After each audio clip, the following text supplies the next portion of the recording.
Chapter 803. It was true that Si Tong had a pass to trade with the netherworld, but the current Si Tong had fallen to the point where he could not take out the money to enter the Divine Ruin Realm. This sum of money was not a small sum, no less than 50 million divine-grade spirit stones. However, the pass in Si Tong's hand was still very valuable. Si Tong also understood that if he did not seize this opportunity to turn things around, that pass would be useless. Hence, he gritted his teeth and borrowed 50 million divine-grade spirit stones.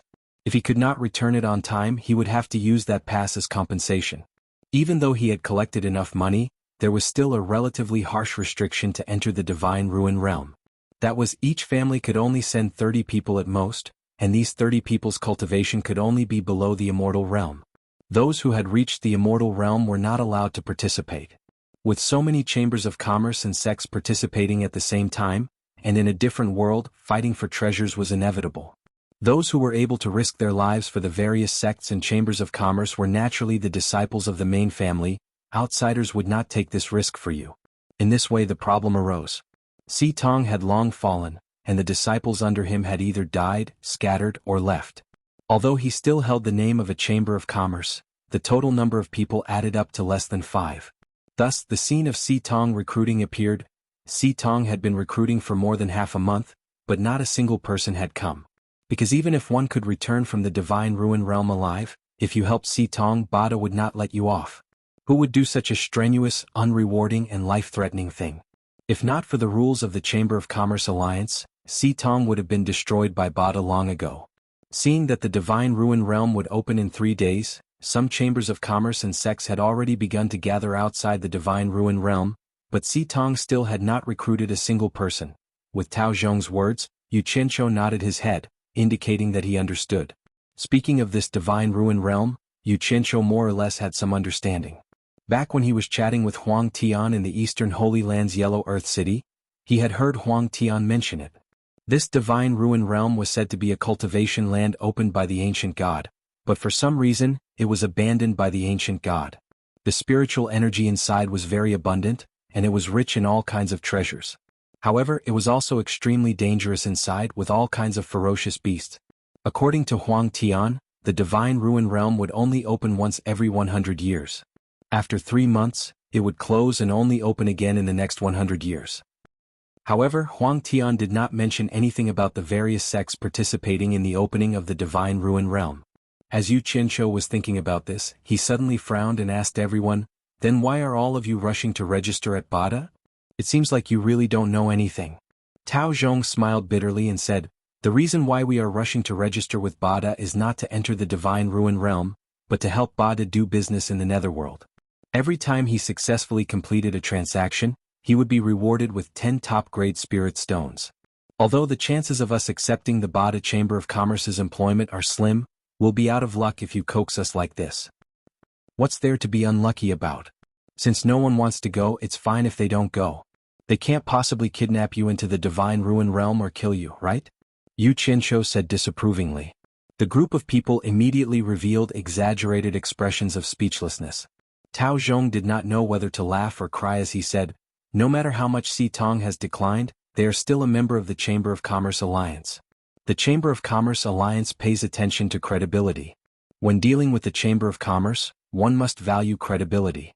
Once they agree, they cannot go back on their word. Otherwise, even if Si Tong does not do anything to us, the Chamber of Commerce Alliance will not let us off. If the Chamber of Commerce Alliance wants to kill someone, how many people in the entire immortal world can escape? Oh my god. Don't tell me you don't even know this?"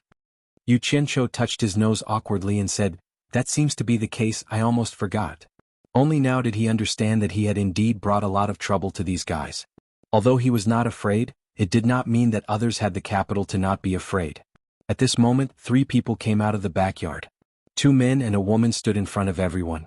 Among them, Nan Tianlong introduced them to everyone. "This is our association's president, this is the young lady." Yu Qianqiu quickly scanned through their cultivation. Apart from the young lady who was at the soul formation final stage, he couldn't see through the president and Nan Tianlong's cultivation. It was clear that they had reached the immortal realm. The president looked like an outstanding person. No wonder his daughter was not bad. Yu Qianqiu could not help but take a few more looks at the president's daughter, who was biting her lips and not saying a word. Other than her petite figure, Everything else about her was not bad. When everyone saw the president of Si Tong appear, no one actually spoke to him. Clearly they were not very interested in Si Tong. The president's face showed a trace of bitterness. He waved his hand at Nan Tianlong and said, Si Tong is already like this, the president will not grow up, so don't mention it. Then he cupped his hands at everyone and said with a warm smile, this humble one is Mu Bing, this is my daughter Mu Tianjiao. Thank you everyone for coming to support Si Tong at this crucial time. As long as Si Tong can get through this crisis, I will definitely remember everyone's great kindness. Someone in the crowd immediately muttered in a low voice, do you think we wanted to support you? If we weren't forced. Although the voice was soft with everyone's cultivation, how could they not hear it? Mu Bing suddenly turned around and shouted, Tianlong, what's going on? Could it be that you forced them to come? Have you forgotten the rules of the Chamber of Commerce Alliance that we cannot force anyone to buy or sell? Nan Tianlong hurriedly waved his hand and said, Master, it's not like that. They took the initiative to come. Mu Bing frowned slightly. His disciple would definitely not lie to him. He slowly turned around and his gaze swept across the crowd. What exactly is going on? Is there anyone who is willing to tell me the details? I'd rather watch the four links collapse than do something like forcing people to buy and sell. Everyone looked at each other. In the end, Tao Zhong stood up and cupped his hands at Mu Bing. President Mu, this can't be considered as a forced purchase. It's actually a misunderstanding. He pointed at Yu Qianqiu and explained the misunderstanding, causing Yu Qianqiu to feel quite embarrassed. After Mu Bing understood the situation, he was silent for a long time. This was a difficult decision for Si Tong at this crucial time. After all, it wasn't Si Tong's fault. It was reasonable no matter where it went. Why not just try to be clever and make things worse? Si Tong will not force anyone. Mu Bing finally said this. Nan Tianlong's expression changed slightly. He wanted to say something but stopped himself. Everyone breathed a sigh of relief. Yu Qianqiu also secretly shook his head. No wonder Si Tong's business was like this. There was no such thing as a business without evil. Everyone was about to bid their farewells when Mu Tianjiao suddenly stepped forward and said, but rules are rules. Si Tong did not force you. You were the ones who took the initiative to join us, so how can you go back on your word? Do you really think the rules of the Chamber of Commerce Alliance are just for show? Everyone's eyes focused on Mu Bing. Mu Bing frowned and said, Tianjiao? Mu Tianjiao's delicate face flashed with stubbornness. She immediately cupped her hands and interrupted, Father, we also have to abide by the Chamber of Commerce Alliance's rules. If we let them go, what if someone comes to the Chamber of Commerce Alliance and accuses us of going back on our word and not hiring them? I'm afraid we won't even be able to find someone to testify for us.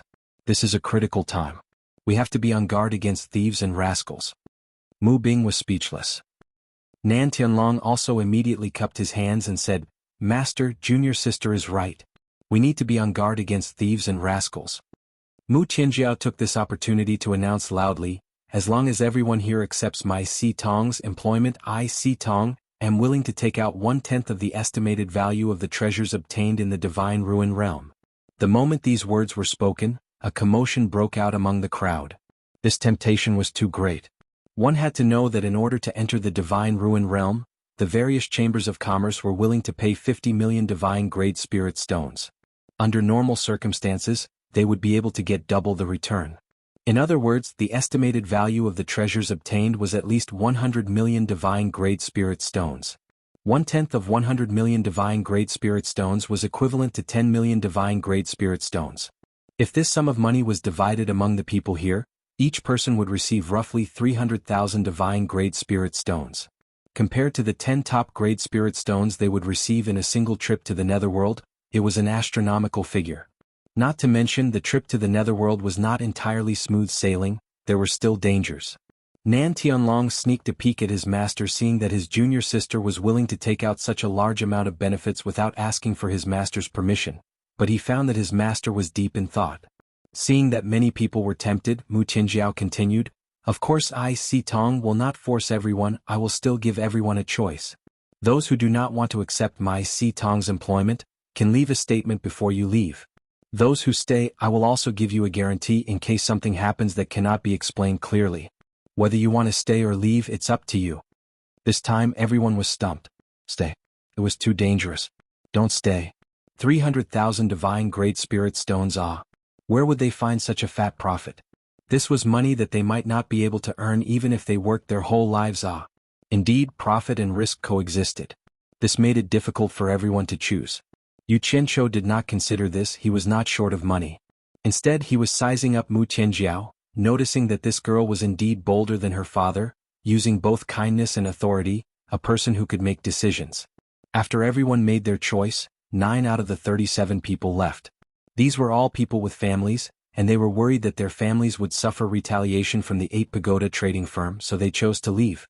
The others threw caution to the wind for the sake of 300,000 divine-grade spirit stones. As long as they got the money, they would immediately run as far as they could, prepared to never meet the 8 pagoda trading firm again. Yu Qianqiu did not leave either, receiving a jade archive from Mu Tianjiao. Inside it was a guarantee from Si Tong, written personally by her. The general idea was that after entering the Divine Ruin Realm, they were willing to split 1/10 of the estimated value of the treasures they obtained equally with those who accepted Si Tong's employment. It was not that he wanted to earn this money, but that even if he left, he might not be able to find an opportunity to go to the netherworld immediately. Accepting this employment could also take the opportunity to inquire about more useful information, not to mention he also wanted to see what was going on inside the Divine Ruin Realm. If he found something amiss after entering, he could just leave at any time. There was nothing to worry about. Chapter 804. 9 out of the 37 people had left, leaving 28 people behind. The number of people who could enter the Divine Ruin Realm could not exceed 30. These people were about the same, but a few of them had slightly lower cultivation, only at the early stage of soul formation. Although there were already 28 people, 1 or 2 less people was very likely to avoid a large loss. Mu Bing sighed slightly. This was something that could not be helped. It was already good to be able to recruit so many people. If it was not for the misunderstanding caused by that person, no one would have come to the 4 links at all. Mu Bing's gaze fell on Yu Qianqiu. He really had to thank this person, but then he was stunned. He found that he could not see through this person's cultivation. He walked slowly to Yu Qianqiu's side and said in a deep voice, "Your cultivation is extraordinary. Why did you come to the declining 4 links Chamber of Commerce to have fun?" Mu Tianjiao and Nan Tianlong also discovered Yu Qianqiu's extraordinariness because of Mu Bing's actions. Yu Qianqiu was startled, then understood what the problem was. He immediately smiled and said, "President Mu, you misunderstand. I did not come to your Chamber of Commerce to have fun, but because I accidentally took a panacea that can conceal my cultivation before coming down. My actual cultivation is only at the late stage of soul formation." "Is that so?" Mu Bing's tone and the expression in his eyes were suspicious. He said in a deep voice, "In that case, is it convenient for you to let me investigate?" Yu Qianqiu shrugged indifferently and stretched out a hand. Mu Bing held Yu Qianqiu's hand with some vigilance. After a little investigation, he found that the true essence in Yu Qianqiu's body was still white, not golden immortal essence. He immediately let go of his hand and cupped his fists, saying, "Don't blame me. In fact, the cultivation to enter the Divine Ruin Realm can only be below the immortal realm. If you don't figure it out, even if you reach the Divine Ruin Realm, you won't be able to enter. Please forgive me for offending you." Mu Tianjiao and Nan Tianlong breathed a sigh of relief. Mu Bing's words clearly proved that the other party was not lying. His cultivation was indeed at the soul formation stage. The 2 of them couldn't help but worry. Now 1 less person was a loss. Yu Qianqiu cupped his hands and said with a smile, "Chairman Mu, you're too polite. This is what I should do. If it were me, I would do the same." Mu Bing smiled and nodded, then walked back to stand with Mu Tianjiao and Nan Tianlong. On the surface they did not say a word, but everyone knew that this family must be secretly discussing something through voice transmission. Yu Qianqiu carefully observed their expressions and suddenly discovered that Mu Bing and Mu Tianjiao seemed to be a little agitated. The father and daughter seemed to have had some kind of argument, but in the end, it seemed that Mu Bing had compromised. However, his expression was not very good. Then Mu Bing walked over and cupped his hands to everyone. "Everyone, I'm sorry. I should have let everyone have a good rest first, but the Divine Ruin Realm will open in 3 days. Due to travel issues, we have no choice but to set off immediately. Please be magnanimous and forgive us." As for whether they should rest or not, no one really had any opinion. Tao Zhong took the lead and cupped his hands. "Chairman Mu, you're too polite. This is what we should do." A group of people also echoed. Mu Bing no longer hesitated and quickly took out a palm-sized flying shuttle and threw it into the air. In an instant, it became a giant shuttle in the air. He waved to everyone and said, "Please." A group of people rushed up. Then the father and daughter and Nan Tianlong also flashed up. The father and daughter guarded the tail of the shuttle, while Nan Tianlong walked to the head. At this time, two people flashed up from the Four Links Guild Hall and saluted Mu Bing. Mu Bing smiled faintly and said, "Take good care of the family." The two responded in unison and retreated. Mu Bing waved to the front, and Nan Tianlong personally drove the flying shuttle away. Before leaving, Yu Qianqiu looked down and found that there were only a few people left in the huge Four Links Guild Hall. They were really down and out. The flying shuttle flew at an extremely fast speed, breaking through the clouds all the way. Yu Qianqiu looked at the rapidly retreating mountains and rivers and was secretly shocked. This speed was much faster than the limit of his current cultivation. The celestial world was indeed the celestial world. It was extraordinary. Back when he was chatting with Huang Tian in Yellow Soil City, although he asked a lot about the celestial world, it was impossible for him to ask everything. However, he still knew the general framework. The biggest difference between the celestial world and the human world was that everyone could cultivate, regardless of whether they had the potential to cultivate or not. Even ordinary commoners could use the miraculous effects of immortal pills to lay a foundation for cultivation. However, the limitations of talent were often not something that ordinary immortal pills could overcome. Most commoners without the potential to cultivate would usually be stuck at the foundation establishment stage. Those families with a bit more wealth could often spend a lot of money to buy better immortal pills to forcefully increase their cultivation. It was even possible to break through to the tribulation passing stage, but it was difficult to go further. After all, talent was hard to surpass. Those with better cultivation talent were all recruited by the major sects because after these people joined the sect, they had the chance to break through to the immortal realm with the help of immortal pills. In the celestial world, no sect would recruit disciples who had no chance to break through to the immortal realm. Disciples of major families with slightly less talent and limited prospects could still help the family do things, such as the various chambers of commerce. Without the backing of a major family, most of them would be like the people on this flying shuttle. Their cultivation was very awkward. They entered the soul formation stage but couldn't break through to the small immortal stage, so they became rogue cultivators in the celestial world, relying on work to earn spirit stones to cultivate. In the celestial world, be it immortals or commoners, the currency used for transactions was spirit stones. There was no such thing as gold and silver. Overall, the situation in the celestial world was much better than in the human world. Even among the commoners, it was rare to find someone with a lifespan of less than 100 years, unless something unexpected happened. After all, there were more fights and killings in the celestial world than in the human world. After flying for nearly 2 days, Yu Qianqiu was shocked. He didn't know how big the celestial world was, but it was definitely many times bigger than the human world. With such a fast speed, if he were to fly in the human world, he probably wouldn't be able to count the number of laps he would have to fly around with 2 hands. But here, he heard from others that it would take almost half a day to reach the outside of the ruins of God. The closer they got to the ruins of God, the more flying shuttles there were. At this time, there were 5 or 6 flying shuttles flying around Xitong at the same time. Everyone was sizing each other up with hostility. As for those who were flying faster, although they left later, they arrived first. With a shio sound they passed by them. Just as one passed by with a shio sound, a stream of light flashed past, and another passed by. This kind of scene where the heroes of the world gathered in hundreds of airships competed to be the first actually made Yu Qianqiu's blood boil. Only now did he realize that the human world was really too small. He had been a frog at the bottom of a well for so long, yet he didn't know that this was the place where he could truly show off his abilities. Whether it was a hero or a man, it was a gathering of heroes to see. Yu Qianqiu took a deep breath and suppressed the excitement in his heart. He elbowed Tao Zhong beside him and asked, "Old Tao, did Xitong offend them before? Why are they all looking at us like that?" Tao Zhong rolled his eyes at him, but these 2 days, he had already gotten used to this guy's ignorance, always asking idiotic questions.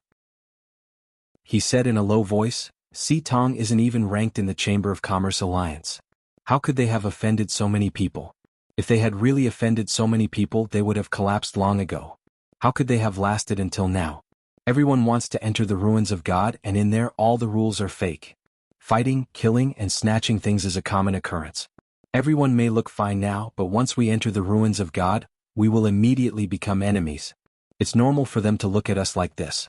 Take a closer look, they look at others the same way."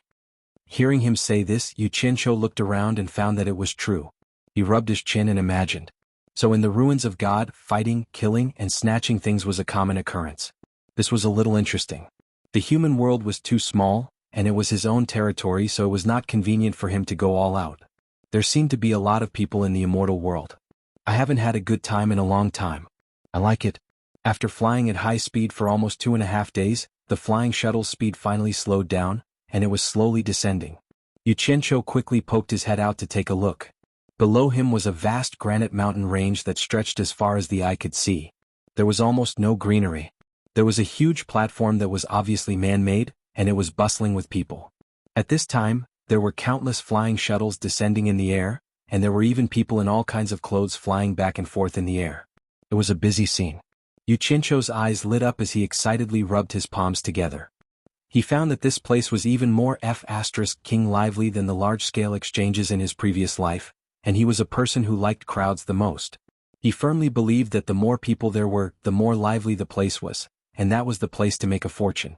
There were too many people below, so it was impossible to land. Mu Bing called for everyone to come down first, and then put away the flying shuttle in the air. After Nan Tianlong received the instructions, he left alone, and no one knew what he was going to do. Everyone floated in the air and waited. Yuchencho was almost dazzled by the people below. His gaze landed on a huge stone mountain in the distance.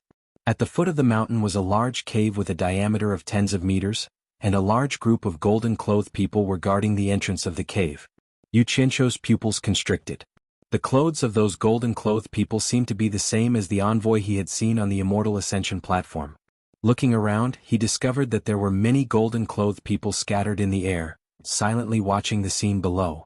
Not long after, Nan Tianlong quickly flew back and cupped his hands towards Mu Bing. "Master, we found our stall, please follow me." Mu Bing nodded to everyone. The father and daughter pair led everyone to follow Nan Tianlong and stopped at a relatively remote place.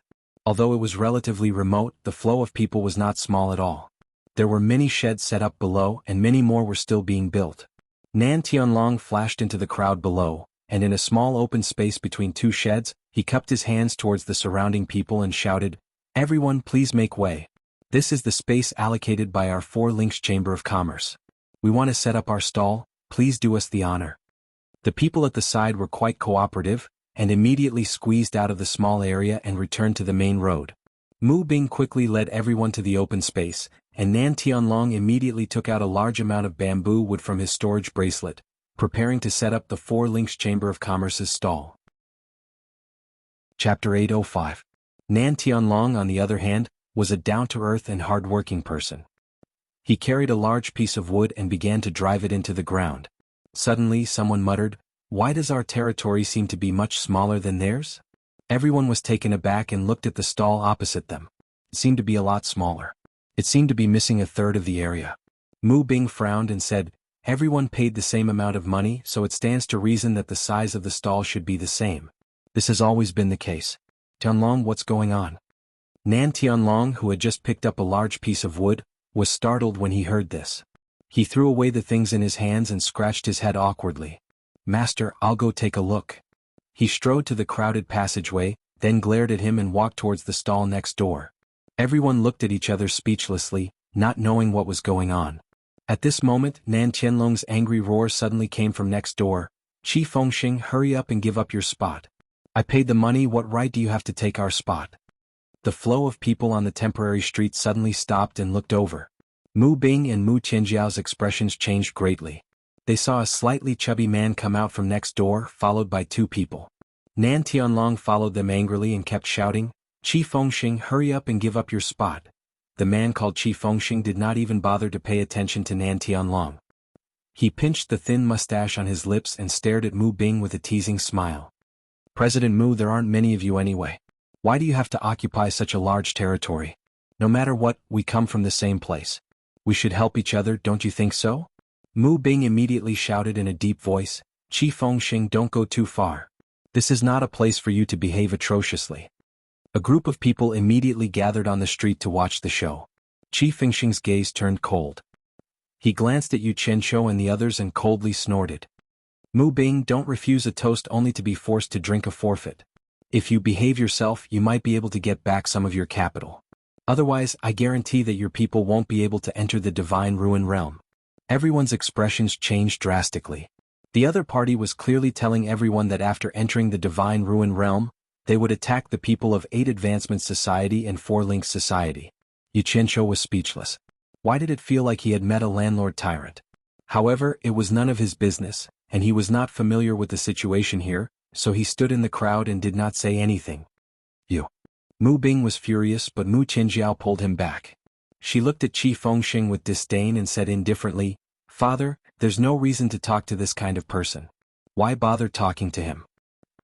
After saying that, he leaped into the air and flew to the side of a golden-robed man in the air. He pointed down and said something as if he was complaining.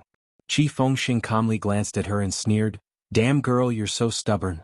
One day I'll make you strip naked and serve me honestly." The 2 men behind him suddenly snickered. Yuchincho sighed slightly. It seemed that this guy had already straightened out his connections. Otherwise he would not be so fearless. As he expected, the golden-robed man in the air glanced down coldly and nodded slightly at Qi Fengxing. Instead, he reprimanded Mu Qinjiao, "Get out of my way. Don't interfere with my duty. Otherwise I'll kill you." Qi Fengxing immediately laughed and cupped his hands at the golden-robed man in the air to express his gratitude. Nan Tianlong immediately shouted, "Motherf asterisk her, you've gone too far." Just as he was about to make a move, he was stopped by Mu Bing, who had an angry look on his face. Those golden-robed men were not people they could afford to offend. The people from 4 Links Society suddenly felt a little ashamed. Mu Qinjiao, who was in the air, instantly turned pale. Her petite and exquisite body became even more weak and helpless. The golden-robed man shouted again, "Get out of the way. Do you want me to make a move?" Mu Qinjiao slowly floated away and looked around with a pale face. Suddenly, she saw a group of golden-robed men flying over from afar. She immediately gritted her teeth and flew into the air to stop them. She bowed almost 90 degrees, cupped her fists and did not get up. She did not say a word. In an instant, everyone below stared at the sky. Mu Bing and Nan Tianlong's expressions changed drastically. Qi Fengxing's expression also changed. The golden-robed man who had reprimanded Mu Qinjiao before also had a change of expression. He quickly flashed over and shouted angrily, "How dare you? How dare you block the great commander's way? Get out of the way." The dozen golden-robed men that were flying over had already stopped. Among them, a short-bearded man with a cold expression and a dignified aura waved at the golden-robed man. He then looked at Mu Qinjiao and asked calmly, "What's going on?" Mu Bing and Nan Tianlong quickly flew into the air, saluting the dignified man. Mu Bing said fearfully, "My daughter is ignorant, she shouldn't have offended the great commander. We will return immediately." He pulled Mu Qinjiao. Mu Qinjiao stubbornly shook off her father's hand, and once again bowed to the dignified man. She then cupped her fists and said with grief and indignation, "So it's the great commander. I beg the great commander to uphold justice for my 4 Links Chamber of Commerce." The great commander's gaze swept across the surroundings indifferently saying, "Speak." "Thank you, great commander." Mu Qinjiao cupped her fists and reported, "Although my 4 Links Chamber of Commerce is small, it is still a member of the Chamber of Commerce Alliance.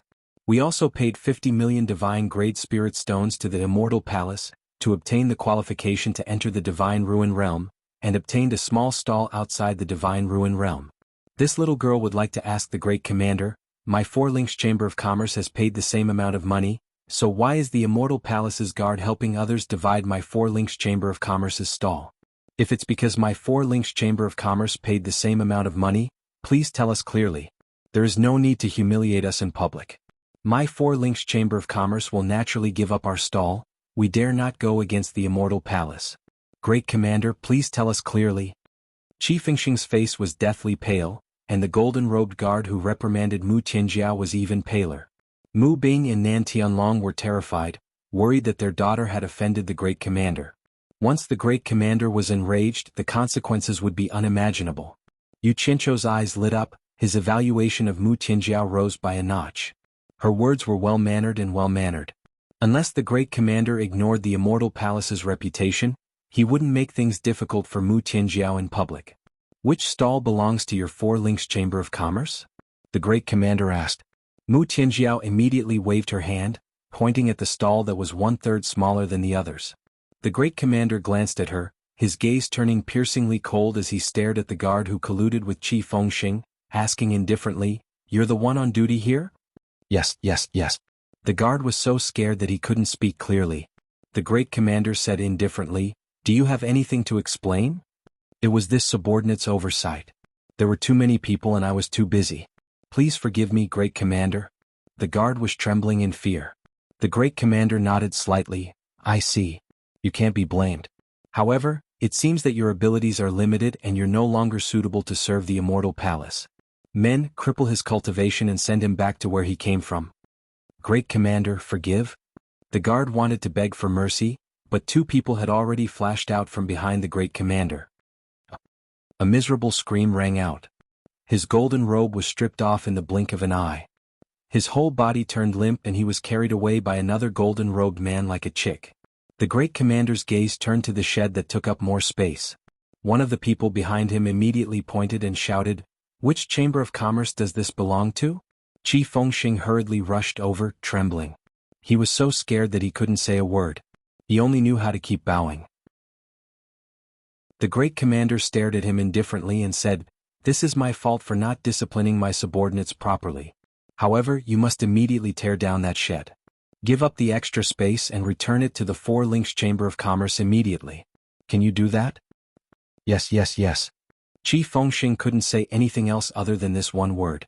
The great commander tilted his head slightly and said, "Send people to patrol the area. If such a situation is discovered again, deal with it as an example." "Yes." One of the people behind him immediately flashed away. The great commander's gaze swept over Mu Qinjiao, looking her up and down. Mu Qinjiao immediately bowed and said, "Thank you, great commander, for your decision." When she straightened up, the great commander and his people were already far away. The matter was finally over. Mu Bing and Nan Tianlong were the first to let out a sigh of relief. The former pulled his daughter away and left. Qi Fengxing also returned, trembling, and hurriedly ordered people to tear down the shed. "Junior sister is still the best. I was scared out of my wits." Nan Tianlong immediately praised when he landed. Then he carried a wooden frame. He was the only one busy, and the people that the others called seemed somewhat indifferent. Mu Qinjiao glanced at everyone and bit her lip. After all, when they were hired, they didn't say that they were going to help Si Tong with chores, so she couldn't say anything. Mu Qinjiao tucked a lock of hair behind her ear, rolled up her sleeves and carried a thick wooden pillar and got busy. Although this kind of work wasn't tiring with her cultivation, she was petite and delicate. Carrying a large wooden pillar and being a woman was indeed a tragic sight. Damn it! Yu Qianqiu was speechless. No matter how thick-skinned he was, he really couldn't be thick-skinned when it came to this kind of matter. Thus he ran over to help. Tao Zhong was startled, but he also followed. When the others saw that the two of them had started working, they couldn't just stand there and help. When Mu Qinjiao passed by Yu Qianqiu with a pile of bamboo sticks in her arms, she suddenly said softly, "Thank you." Yu Qianqiu turned around in surprise, and then waved his hand with a silly smile, indicating that it was no big deal. Everyone worked together and very quickly they built a bamboo shed in a short while. Inside the shed, a well-arranged display table was also set up, and all that was left was to display the items for sale. However, it seemed that Si Tong didn't have anything to sell at all, and the shed was empty. After the shed was built, the space inside suddenly became much smaller, and there was no way it could accommodate so many people. After greeting Mu Bing, everyone went out for a walk. Only Mu Bing, his daughter, and Nan Tianlong were left in the shed, discussing their funeral matters. At this moment, Qi Fengxing strolled in with a sullen face. Chapter 806.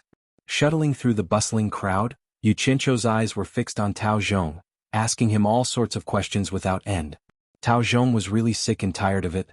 He tried several times to shake off Yu Qianqiu, but he found that he couldn't do so no matter how hard he tried. There were several times when he thought he had shaken off Tao Zhong's tail, but he would inadvertently find this guy suddenly asking him questions from behind. Tao Zhong was on the verge of collapsing, appearing and disappearing like a ghost.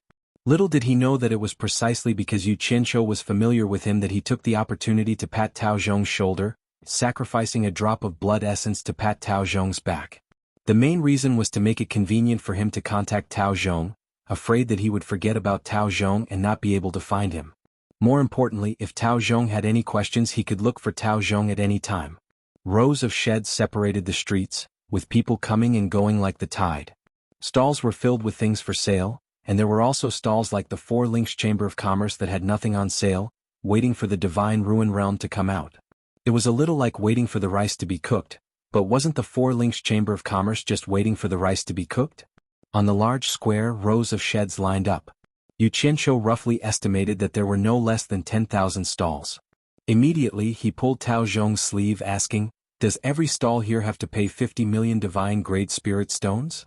Tao Zhong reluctantly grunted in agreement, expressing his dissatisfaction. Yu Qianqiu looked at Tao Zhong with a strange expression, but immediately understood that he had troubled the other party too much, and the other party was clearly expressing his dissatisfaction. "This is easy, you'll be satisfied in no time." Yu Qianqiu glanced left and right, then dragged Tao Zhong to a shop diagonally opposite. Pointing at a storage bracelet wrapped around an iron rod, he asked the shopkeeper, "How much is this?" Tao Zhong replied coldly, "This thing is not cheap." The shopkeeper sized up the two people's attire. They didn't look like rich people, but he still smiled. 10 rooms, 1 divine-grade spirit stone for 1, no bargaining. Without a word, Yu Qianqiu took out a divine-grade spirit stone from his storage pouch, throwing it to the shopkeeper. "Take 1." The shopkeeper caught the divine-grade spirit stone and was dazed for a moment, realizing that he had made a mistake. He immediately took out a storage bracelet, respectfully offering it with both hands. "Please check."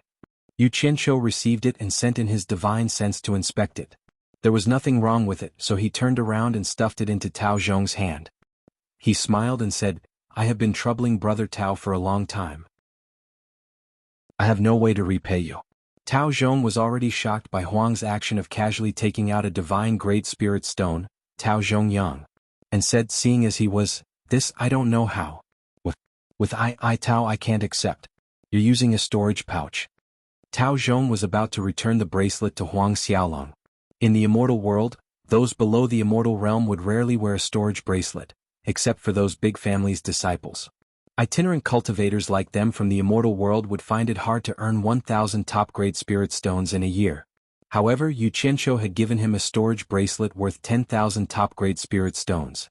How could he not be shocked? To him this was indeed a heavy gift. "It's just a bracelet, it's not as serious as you say. I'm just not used to wearing a lump of iron on my wrist." Yu Qianqiu waved his hand to reject Tao Zhong's gift. Although Huang Xiaolong said it casually, Tao Zhong still felt that the gift was too heavy, trying to reject it again. In the end, the shopkeeper chimed in, "Since it's someone's kind intention, just accept it. This person doesn't look like someone who lacks money." Tao Zhong looked at the two people, a wry smile on his face. "Then I'm sorry." After admiring the storage bracelet for a while, Tao Zhong wore it on his wrist, then cupped his fists at Yu Qianqiu. Yu Qianqiu waved his hand. "Come, let's go, we'll continue our stroll." The shopkeeper quickly interjected, "Honored guest, I still have a lot of good things here, why don't you take a look?" Yu Qianqiu waved his hand, declining the shopkeeper's offer. When the two of them reached the street again, Tao Zhong no longer tried to hide from Yu Qianqiu. Instead, he blindly followed behind Yu Qianqiu, ready to act as a guide at any time. This was called a method to take advantage of others, and it was a very realistic situation. Yu Qianqiu once again asked, "Every shop here has to pay 50 million divine-grade spirit stones?"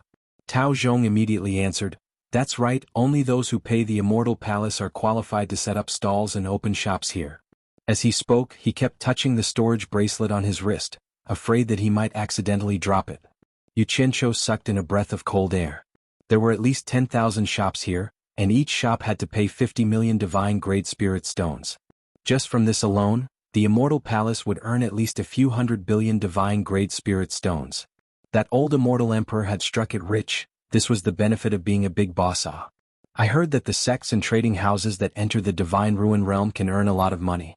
Since the Divine Ruin Realm is controlled by the Immortal Palace, why don't they go treasure hunting themselves instead of letting others participate? Yu Qianqiu asked. "Who says the Immortal Palace doesn't participate?" Tao Zhong laughed. "The Divine Ruin Realm only opens once every 100 years, the Immortal Palace naturally wouldn't give up such an opportunity. One must know that the deeper one goes into the Divine Ruin Realm, the more valuable treasures there will be. Although all the big sects and trading houses have spent money to participate, the cultivation of the people they send in is restricted, not allowing people above Immortal Realm to enter. Think about it, in the past countless years, every time the Divine Ruin Realm opened, the outer perimeter has been swept clean countless times. Where would there be anything valuable left? However, it's too dangerous to go deeper, and it's hard for people below Immortal Realm to enter. But the Immortal Palace itself is different. The people they send in won't be restricted by their cultivation. They can go deeper and find more precious and valuable things. Yu Qianqiu blanked for a moment, then words came out of his mouth after a long while. Black, really black, too black, what's the difference between this and daylight robbery? Then he carefully looked around. There's no danger in talking about this topic, right? Tao Zhong shook his head. This topic has been discussed too many times. The Immortal Palace dares to do this. They aren't afraid of others talking behind their backs. They didn't force anyone, they just set a standard. Who told everyone to rush in? Those who didn't get the qualifications to enter would be unhappy instead. It's all because of the monopoly. Yu Qianqiu shook his head speechlessly. When he passed by a shop called Skyward Palace, he paused. The shop's signboard read, buying in large quantities. Dragon scale grass, 1,000 divine grade spirit stones per stalk. 100 head vine, 800 divine grade spirit stones per stalk. Heavenly violet star, 400 divine grade spirit stones per stalk. In short, there were a lot of things listed on the signboard, and none of them were sold for less than 1 divine grade spirit stone. Seeing the confusion on Huang Xiaolong's face, Tao Zhong immediately explained, Skyward Palace is the largest alchemy sect in the immortal world. The prices listed here are the prices of items that are not lacking in the market. Some genuine top-grade immortal herbs are not listed here, and are traded in private. Truly good things can go as high as hundreds of millions, billions, or even tens of billions of divine-grade spirit stones. For people like us at the bottom of society, we might not even be able to buy a stalk of dragon-scale grass even after working hard for a lifetime. Poor. The corner of Yu Qianqiu's mouth twitched. Only now did he realize that he had really overestimated himself. He thought he was very rich, but it turned out that his net worth couldn't even compare to a stalk of grass here. What the hell? This was really intolerable. This time he was really provoked. Secretly gritting his teeth, he turned around and asked with a smile, These valuable things are in the Divine Ruin Realm? Tao Zhong nodded. Of course, otherwise the Skyward Palace wouldn't have hung a buying signboard here. It all depends on whether everyone has the ability to find them or not. For a small trading house like the Four Links, the reason why they did not hesitate to borrow money to enter the Divine Ruin Realm is because as long as they can find a stock of high-grade immortal herb, they will be able to recoup all the money they spent.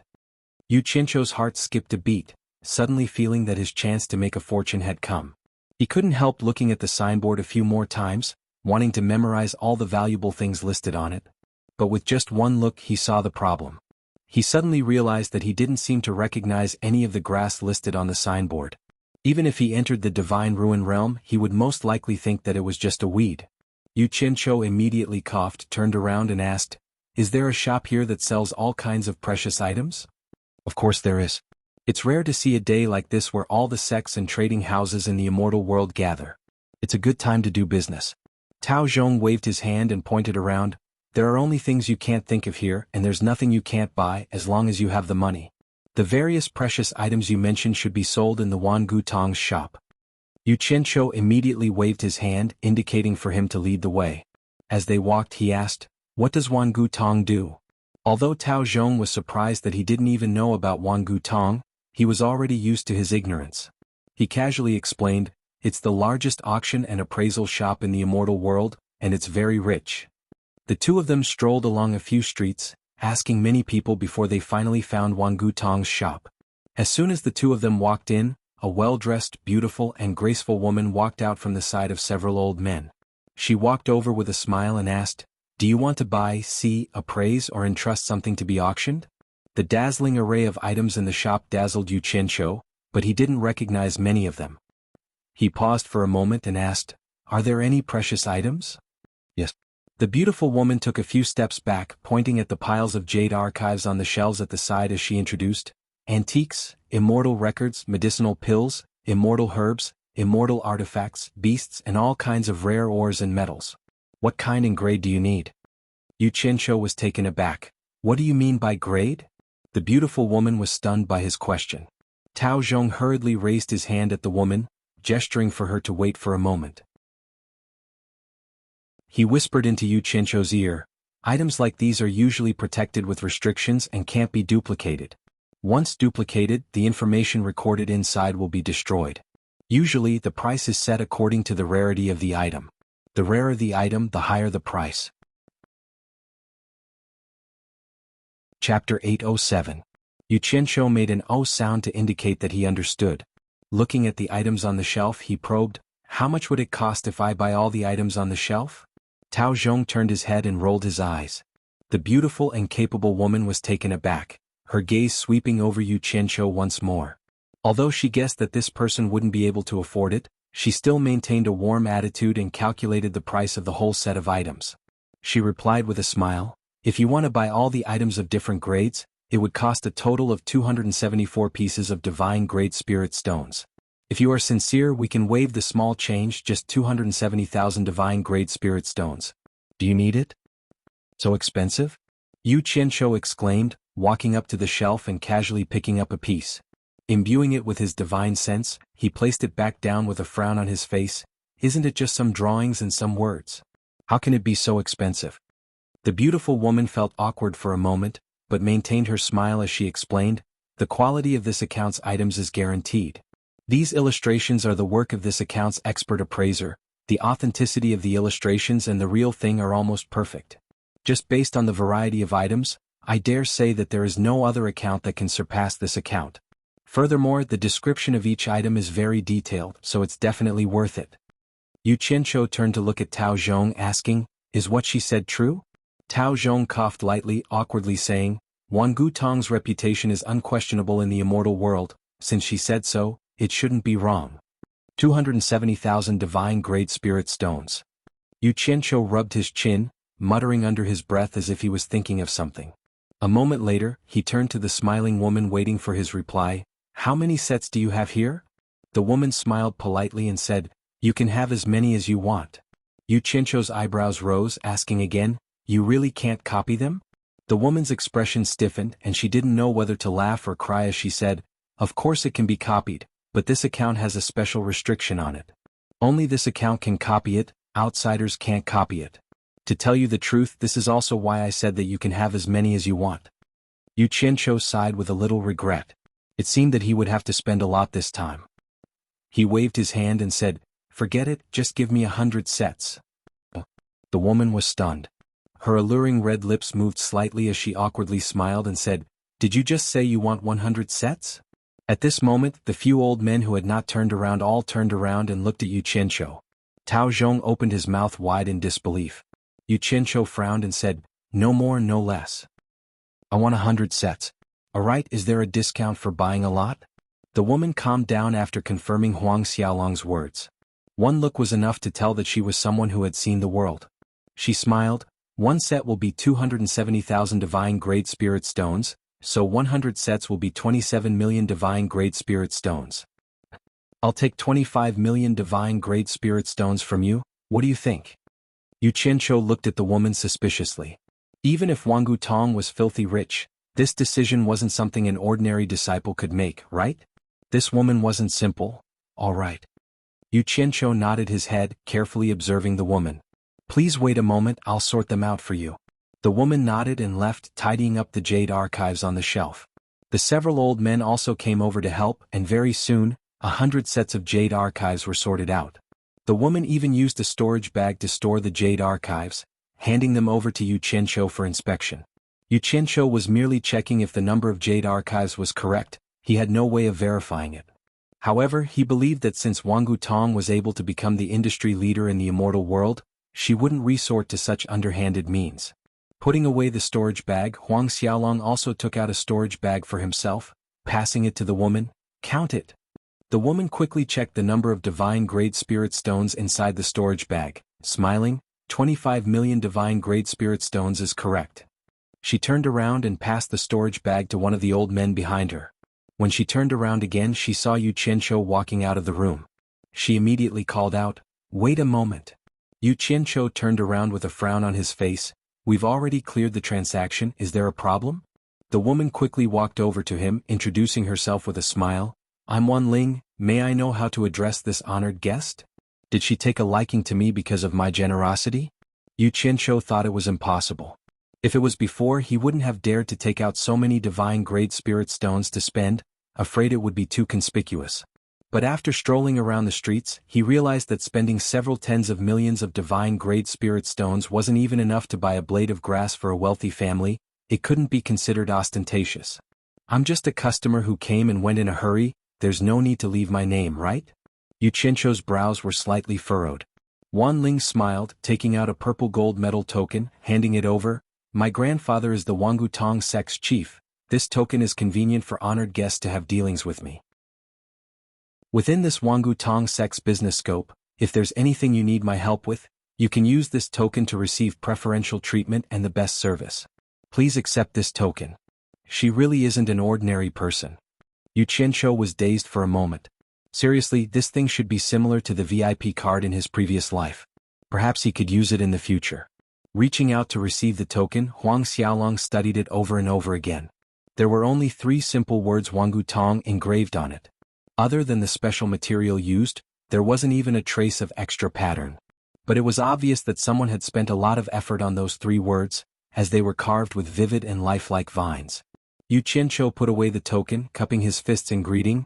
This one is Yu Qianzhou, I have some matters to attend to, so I'll take my leave here. The smile on Wan Ling's face grew wider, reaching out a hand. Take care, I won't send you off. Once the 2 of them left the shop, Tao Zhong didn't even dare to breathe loudly. Yu Qianzhou's wealth had truly shocked him. Only now did he realize that Yu Qianzhou was not on the same level as him.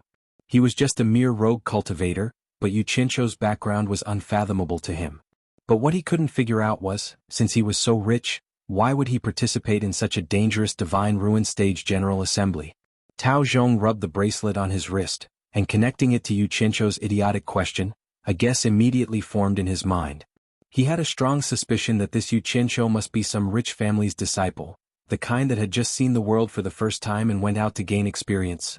Several old men from the Wangu Tong shop approached Wan Ling, one of them asking, just a mere 20 million divine-grade spirit stones, is it worth misgiving out a profound violet token? Wan Ling smiled but did not reply. Another old man behind her chuckled, maybe it's not worth it, maybe it's very worth it. I've never seen anyone buy so many illustrations at once, hee. Illustrations of rare and precious items. Who would spend so much money to buy this kind of thing? Either he has the real thing to compare it to, or there's something wrong with his brain. But did you notice a very special situation? The old man who spoke first was frowning in thought when Wan Ling turned around with a smile. Looking at his attire, it's obvious he's not up to standard, yet he could casually take out 20 million divine-grade spirit stones. Although 20 million divine-grade spirit stones is nothing to us, it's not something an ordinary person can take out. The contrast is too big. What puzzles me the most is that he doesn't seem to be familiar with our famous Wangu Tong shop. Also, I can't see through his cultivation. I wonder if the 3 elders can? The second old man nodded. This is the special situation I was talking about. Even with my late-stage great immortal realm cultivation, I can't see through his cultivation. Could it be that he's an early immortal emperor? In the immortal world, which early immortal emperor isn't famous? But I've never seen him before, isn't this strange?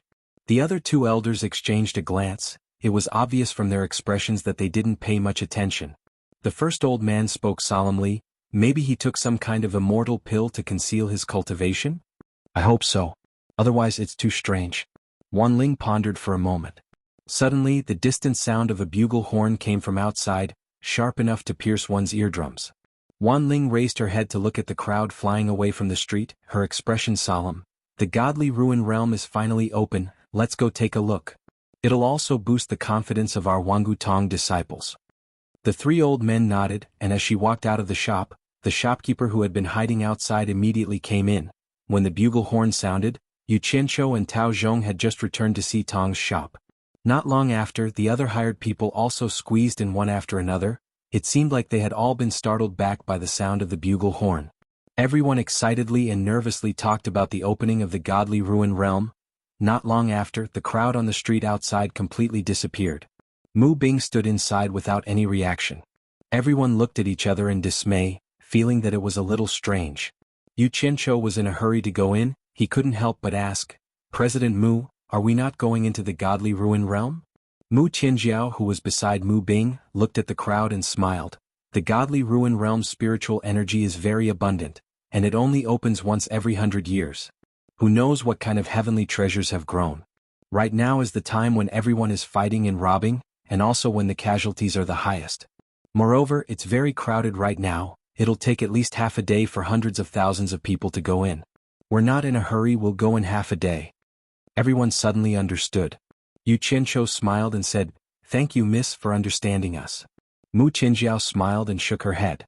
At this time, Mu Bing, who had his back facing the crowd, slowly turned around and bowed to the crowd with a solemn expression. "This time, my daughter will also be entering the godly ruin realm with everyone. I hope everyone can help take care of her." Nan Tianlong, whose thick brows were knitted together, also bowed to the crowd. Everyone looked at each other speechlessly, wondering if this Mu Bing had gone crazy over money, to actually be willing to put his own daughter in danger. In truth, Yu Qianqiu quite admired Mu Tianjiao, and didn't want anything to happen to her. He couldn't help but frown and say, "President Mu, why do you have to do this? Entering depends entirely on luck, and you don't expect your daughter to be able to pick up something good. You'd better reconsider. Some things can't be retrieved once they're lost." Chapter 808. A hint of bitterness appeared on Mu Bing's face, but he did not refute anything.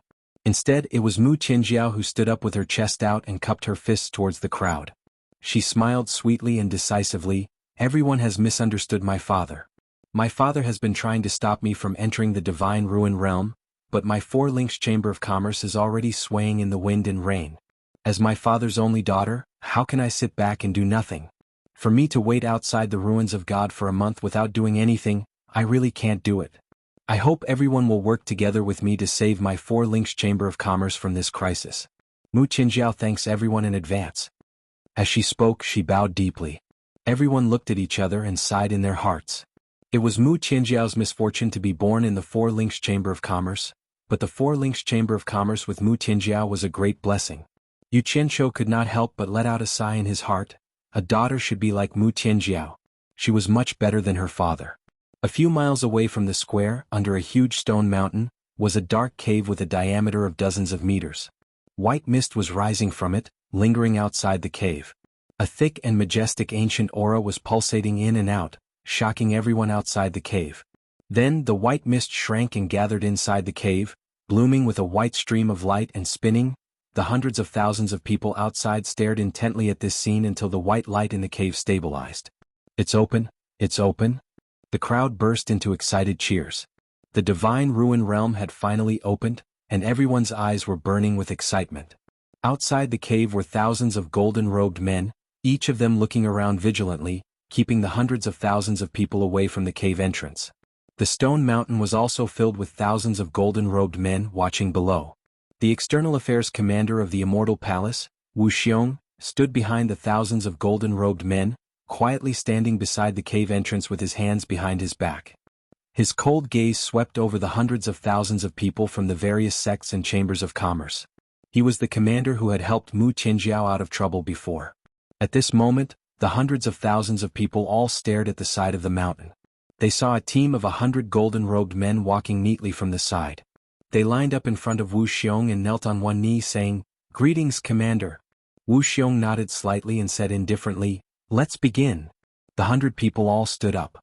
The leader waved his hand at them and signaled for them to set off. He took the lead and flew into the swirling white light in the cave. The others also followed him without hesitation. Then a person walked out from behind Wuxiong and waved his arm forward.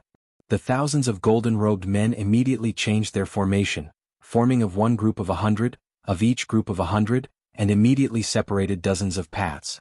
The hundreds of thousands of people gathered outside immediately surged and slowly moved forward. The immortal of the hundreds of thousands of people had. Of the rules of. For a time, people from the various sects and merchant guilds could be seen passing through the golden-robed guards and rushing into the cave. As for the situation behind the cave, no one knew.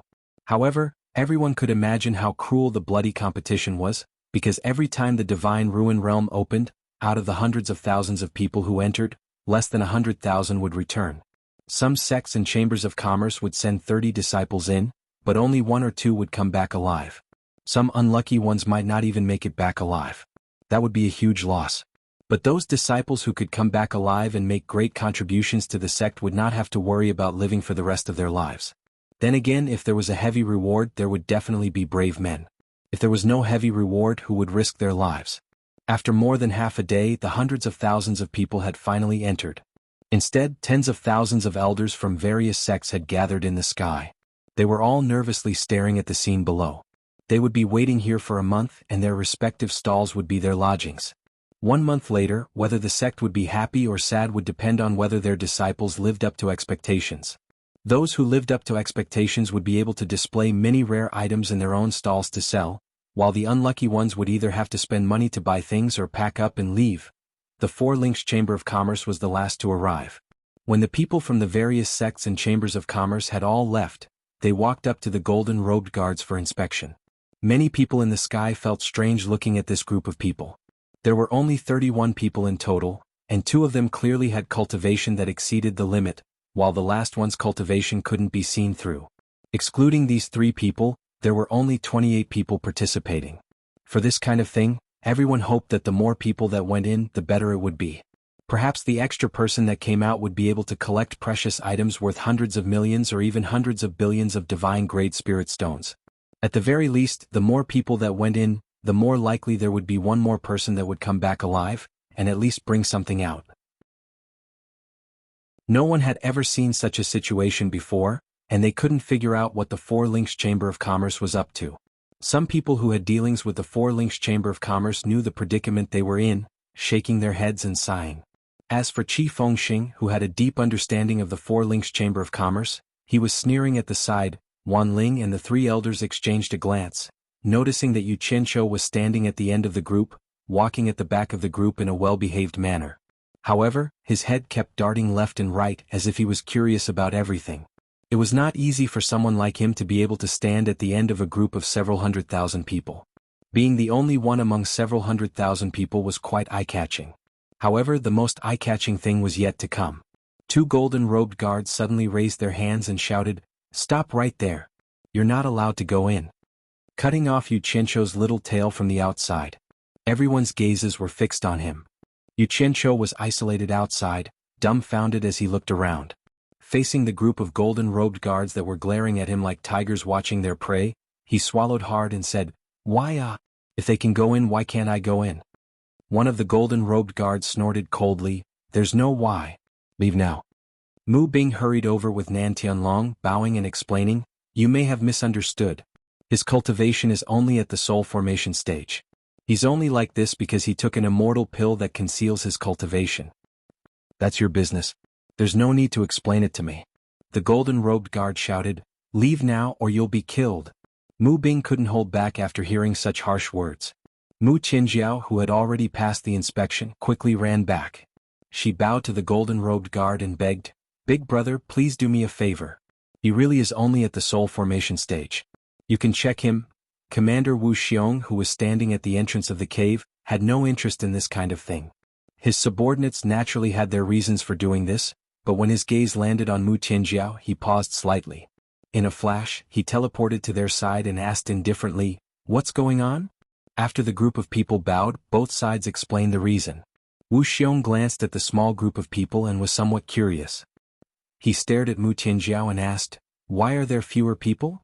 Mu Qinjiao immediately bowed and said, "Reporting to Commander, our Chamber of Commerce is in a difficult time. We really can't gather enough people. Other than my daughter, they were all recruited by our Chamber of Commerce. We're already very lucky to be able to recruit so many people." Wu Xiong had been in the celestial world for so many years, so of course he knew about ups and downs. He could roughly guess what was going on. He asked indifferently, "You want to enter the divine ruin realm yourself?" "Yes." Mu Qinjiao replied respectfully. "We really don't have enough people." Wu Xiong didn't ask any more questions. He made an exception and put his hand on Yu Qianqiu's shoulder. He discovered that Yu Qianqiu's body was indeed filled with white true essence, not golden celestial essence. He didn't say the result himself. He said indifferently to the 2 guards, "Check his cultivation." "Yes." The 2 guards responded and immediately put a hand on Yu Qianqiu's shoulder. Then they withdrew their hands and replied, "Late-stage soul formation cultivation." Wu Xiong nodded and said, "Late-stage soul formation cultivation entering the divine ruin realm isn't against the rules, right?"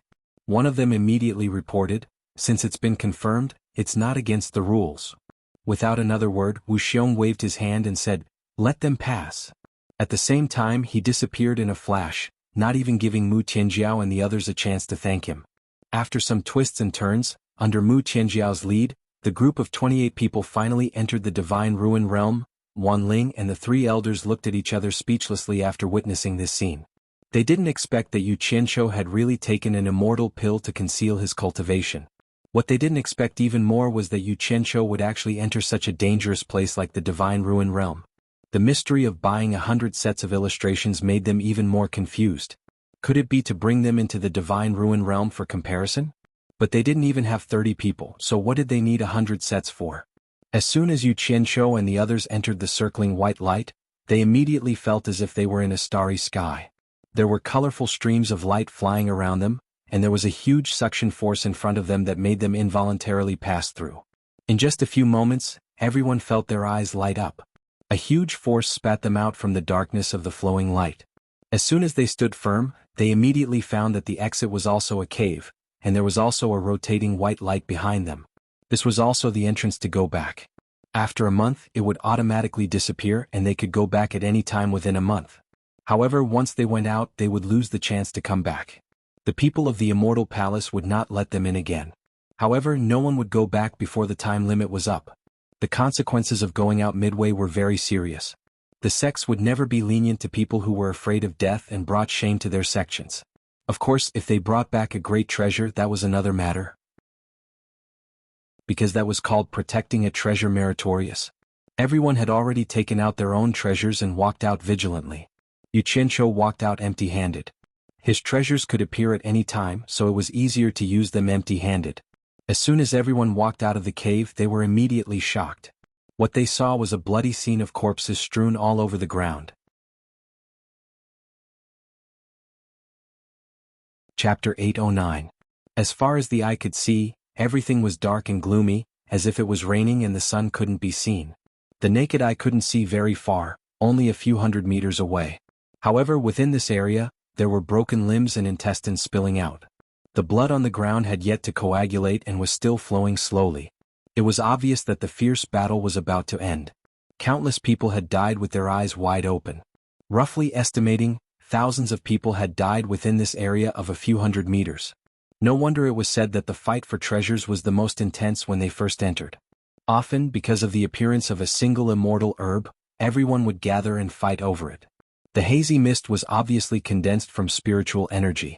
Just breathing it in was enough to refresh one's mind, but the thick smell of blood in the air made it hard for people to breathe freely. The group was glad that they were the last to enter. Although they might have lost the chance to obtain the precious treasure, they had avoided heavy casualties. Everyone here had seen the world, and death was a common occurrence.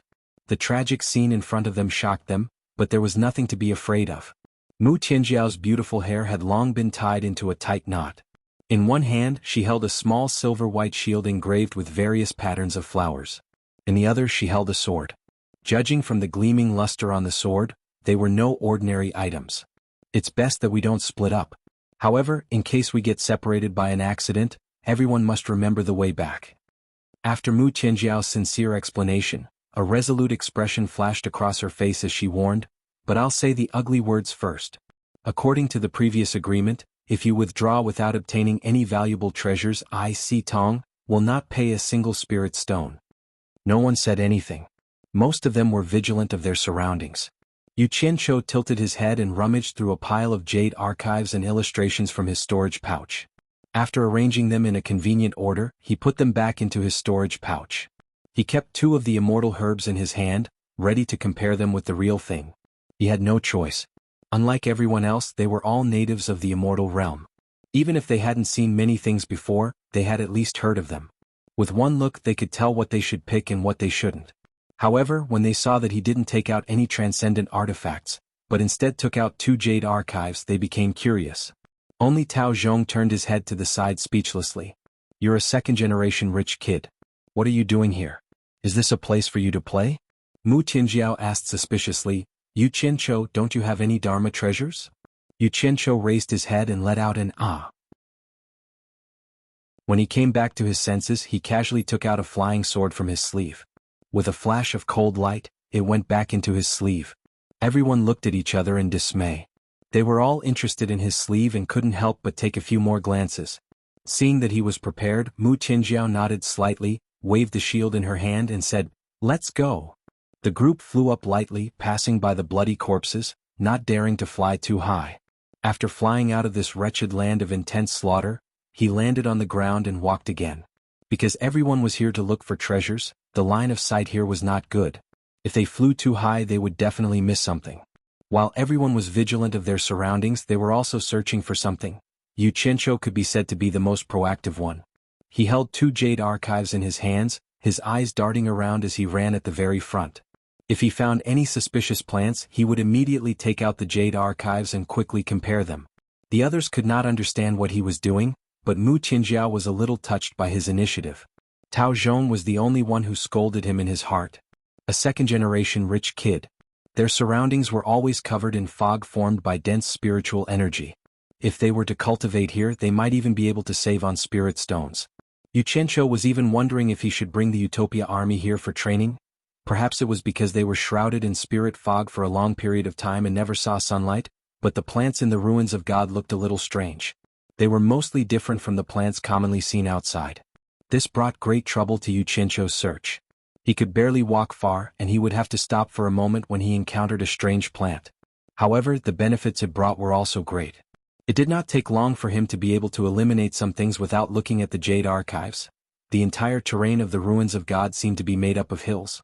Tall mountains were rarely seen, perhaps because they had not yet ventured deep into the ruins. It was also probably related to the lack of sunlight. There were very few tall trees in the surroundings. This was a good thing for the treasure hunters as they did not have as much cover.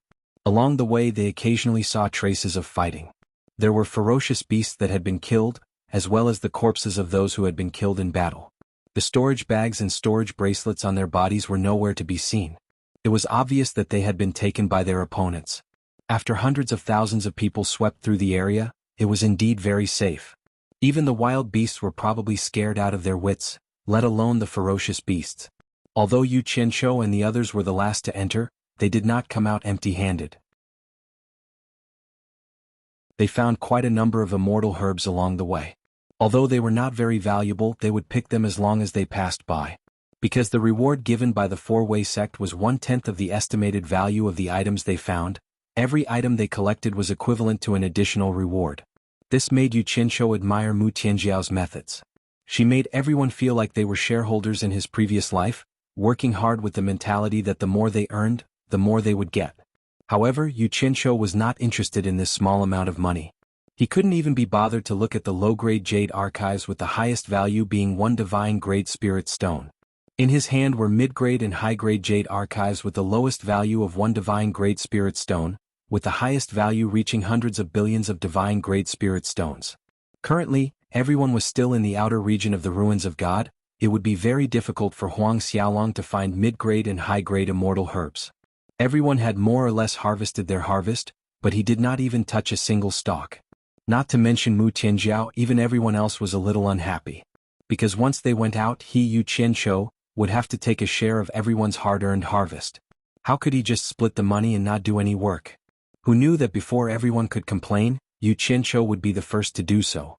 He who was walking at the front suddenly stopped, turning around and shouting at the crowd, following behind others like this is not a solution.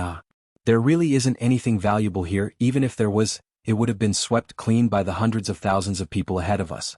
Why don't we just fly forward, go deeper inside and make a fortune? What do you guys think? Everyone exchanged a look, hesitating. Going deeper inside was indeed possible, but there were definitely too many people here.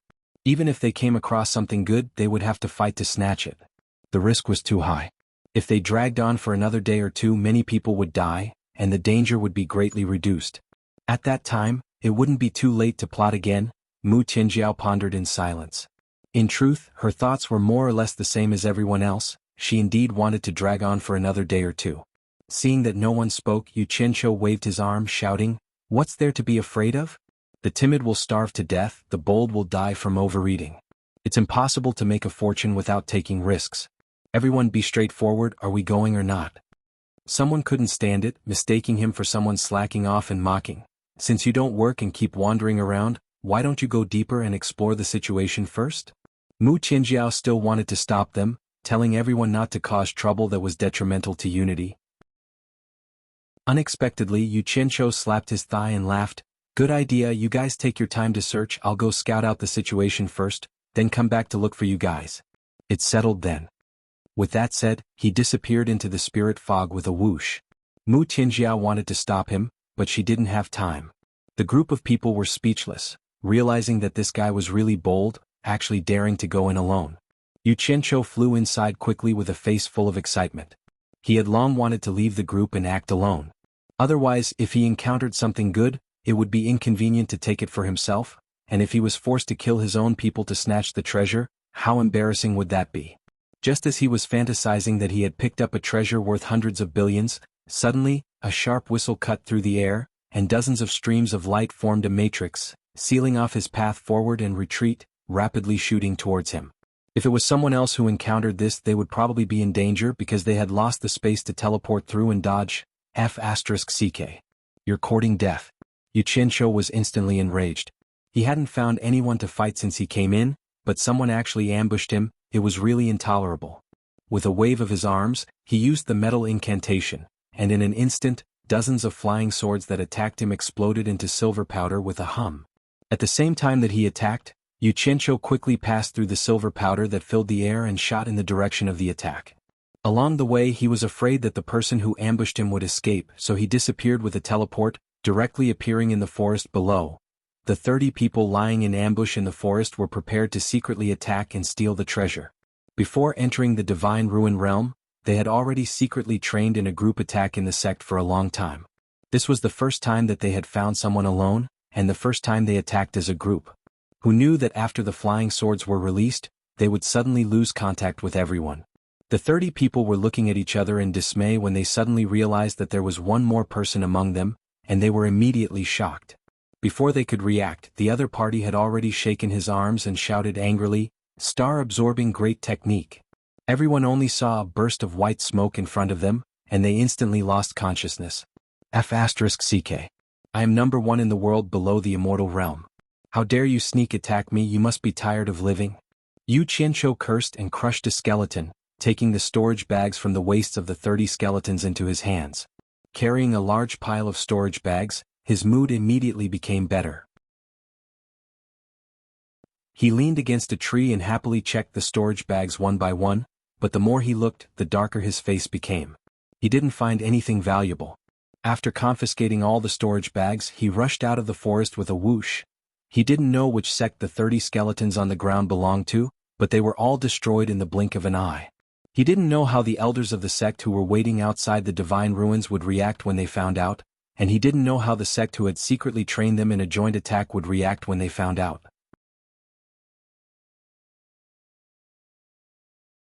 Chapter 8:10. To Yu Qianqiu, killing these people did not burden him in the slightest.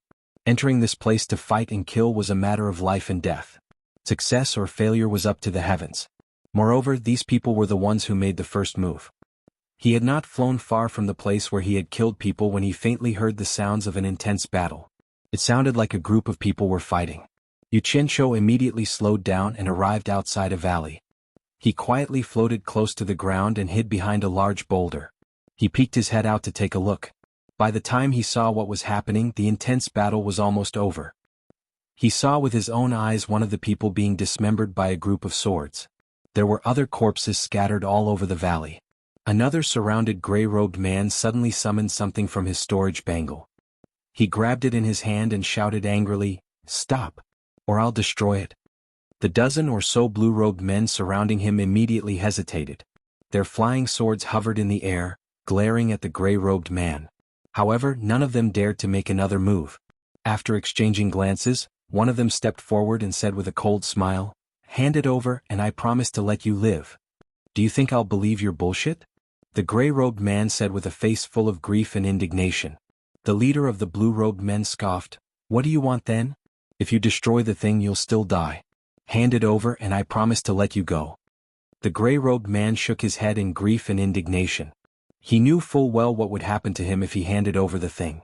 However, as luck would have it, he happened to see a head peeping from behind a large boulder outside the valley. Needless to say, it was Yu Qianqiu. The gray-robed man immediately shouted at Yu Qianqiu, "Brother, if you can save my life, I'm willing to give you 1 yuan of the Tri-Element's divine fruit." "Damn it. Don't drag me down with you, you bastard. Yu Qianqiu cursed under his breath and immediately retracted his head. However, he seemed to have heard the name, Tri-Elements Divine Fruit, somewhere before. He immediately took out the Jade Archive and checked it. The dozen or so blue-robed men looked over but saw no one. The leader immediately laughed and said, "Do you think we're 3-year-olds? You're still trying to create a diversion at this point? I advise you to obediently hand over the item, and I promise to let you go." However, the gray-clothed man was unwilling to give up. He shouted again, "Brother, do you think it's too little? Alright, as long as you can save my life, I'm willing to give you 2 essences of the 3 elements immortal fruit. If you can help me kill all of them and take revenge, I can give you all of the 3 elements immortal fruits." Yu Qianqiu, who was hiding behind the boulder, turned a deaf ear to him. He was waving his fists excitedly in the air. He had finally found the description of the 3 elements immortal fruit in the intermediate level illustrated handbook. This 3 elements immortal fruit was not simple. It had miraculous effects, and was one of the 3 main ingredients of the Immortal Ascension Pill. What was the Immortal Ascension Pill? When one's cultivation base reached the peak of late divine transformation stage, consuming this immortal pill would allow one's cultivation base to rise to early minor immortal stage. The Immortal Ascension Pill was just right for Yu Qianqiu. He was at the peak of the soul-severing final stage and was just a step away from breaking through to the minor immortal early stage. Don't underestimate this one step. Even in the immortal world, there were many people who couldn't take this step. Of course, reaching the early minor immortal stage didn't mean that one could forge an immortal physique. But as long as one's cultivation reached this level, forging an immortal physique wasn't a difficult task for people in the immortal world. All they needed to do was spend some money to borrow the passage from the immortal palace. Any one of the 72 passages from the immortal world to the mortal world would do. Even though the Immortal Ascension Pill was nothing to most cultivators in the immortal world, it was a priceless treasure for those who were stuck in the soul-severing stage for their entire lives.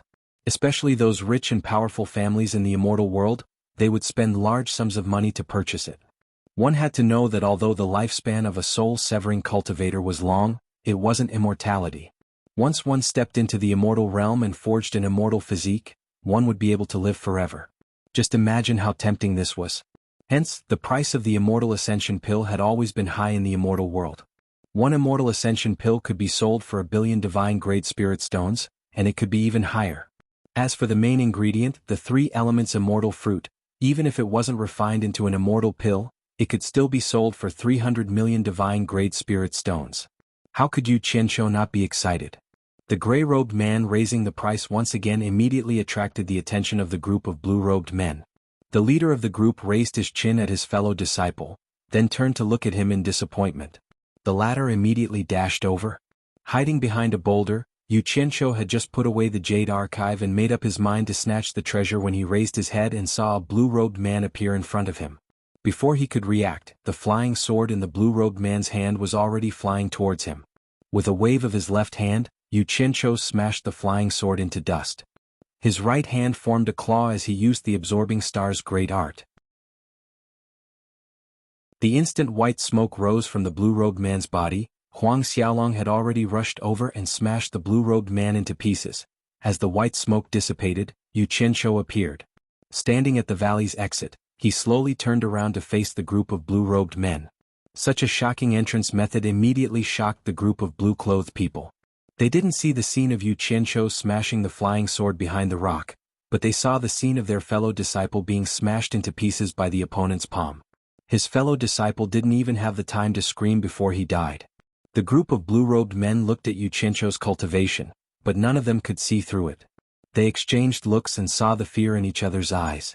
The leader of the group even exclaimed, "You're an immortal expert, how did you enter the divine ruin realm?" Yu Qianqiu wanted this kind of shocking effect. Although the Absorbing Star's great art was powerful, he did not want to casually show it in front of outsiders. This was because this move was a trump card no matter where he went. It had to be used conservatively, so he still used it to confuse them. "You've got some guts. I didn't want to interfere in your matters, but you actually dared to attack me first. You're really tired of living." Yu Qianqiu snorted coldly as he slowly walked into the valley. The gray-robed man was overjoyed. He looked around, and while the others were not paying attention, he teleported behind Yu Qianqiu to hide. At this moment, the leader of the blue-robed men shouted, "Run!" He was the first to teleport far away into the air and then quickly flew away. The others also ran away at almost the same time. Yu Qianzhou was startled. The distance was a little far. He wanted to get closer and use his chi to lock onto them, then use the absorbing star's great art to finish them all off, and strive to leave no one alive. Who would have thought that the other party would run away without even thinking? He had thought that his shocking entrance would scare them into not daring to move, but they still ran away. He was only at the soul formation stage, so it was impossible for him to catch up to them one by one. "Thank you for saving my life, senior." The gray-robed man's voice sounded from behind him. Yu Qianzhou turned around and glared at him coldly. He was a little displeased. If it weren't for the fact that he was afraid of damaging the treasures in this guy's hands, he would have killed him a long time ago. The gray-robed man shuddered in the face of his cold gaze, and he offered the three-element divine fruits with both hands. "In order to thank Senior for saving my life, I am willing to offer all of the three-element divine fruits to you, Senior." On the tip of a foot-long dark green sawtooth grass, 3 quail egg-sized bright red fruits were growing. The fruits were faintly glowing with a thin layer of red light. A strange fragrance that could make one's heart melt slowly drifted out from the hands of the man in gray. Yu Qianzhou's eyes lit up. It was exactly the same as what was recorded in the handbook.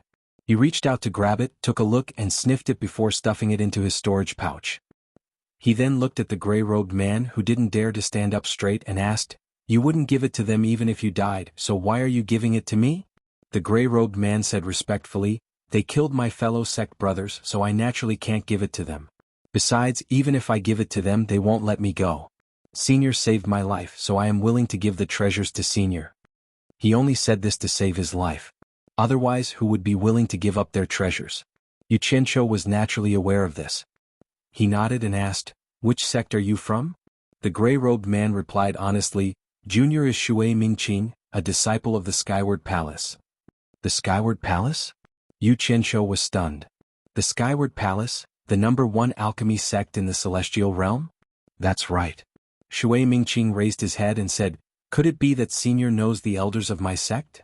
Yu Qianzhou shook his head, but he put on a smiling expression and asked, "Since you're a disciple of the Skyward Palace, I'm sure you know a lot of alchemy recipes for refining immortal pills. For example, using this 3 elements immortal fruit to refine the immortal ascension pill." Although his expression became amiable, Shui Mingqing felt a chill down his spine. It was as if he had seen a dagger hidden in a smile. He immediately waved his hand and said, "Junior is just an external affairs disciple. Our sect's disciples haven't reached the celestial realm, so they don't have the chance to come into contact with alchemy. So Junior doesn't know any alchemy recipes." Yu Qianzhou snorted and said with a cold smile, "You're clearly lying to me. As a disciple of the Skyward Palace, how can you not know anything about alchemy?" Shui Mingqing hurriedly explained, "Senior may not know this, but before the cultivation of our Skyward Palace's disciples reaches the celestial realm, apart from cultivation, the main thing is to learn how to recognize various kinds of immortal herbs and be familiar with the medicinal properties of various immortal herbs and pills. Only after reaching the celestial realm will they have the opportunity to come into contact with the basic alchemy methods of refining immortal pills. As their cultivation increases, it's possible to come into contact with higher-level alchemy recipes. This rule of our sect is not a secret in the celestial realm, and many people know about it." "Senior, why?" He didn't finish his sentence, but Yu Qianzhou was not a fool. Naturally, he knew what he wanted to say, but now he believed that what he said was true. After a pause, his eyebrows suddenly moved as if he remembered something. He coughed and said, "Since you said you're familiar with the medicinal properties of various kinds of immortal herbs and pills, I'd like to test you. Do you know about the limit-breaking pill?" "Yes." Shui Mingqing replied confidently, "The limit-breaking pill is transparent white. Ordinary cultivators with spirit stones can increase their cultivation by 1 level every time they take one, and they can't increase any more when they reach the end of the tribulation passing stage. There are actually 2 other colors of the limit-breaking pill, one is purple and the other is red. Actually, both of them are poisonous pills." Chapter 8:11.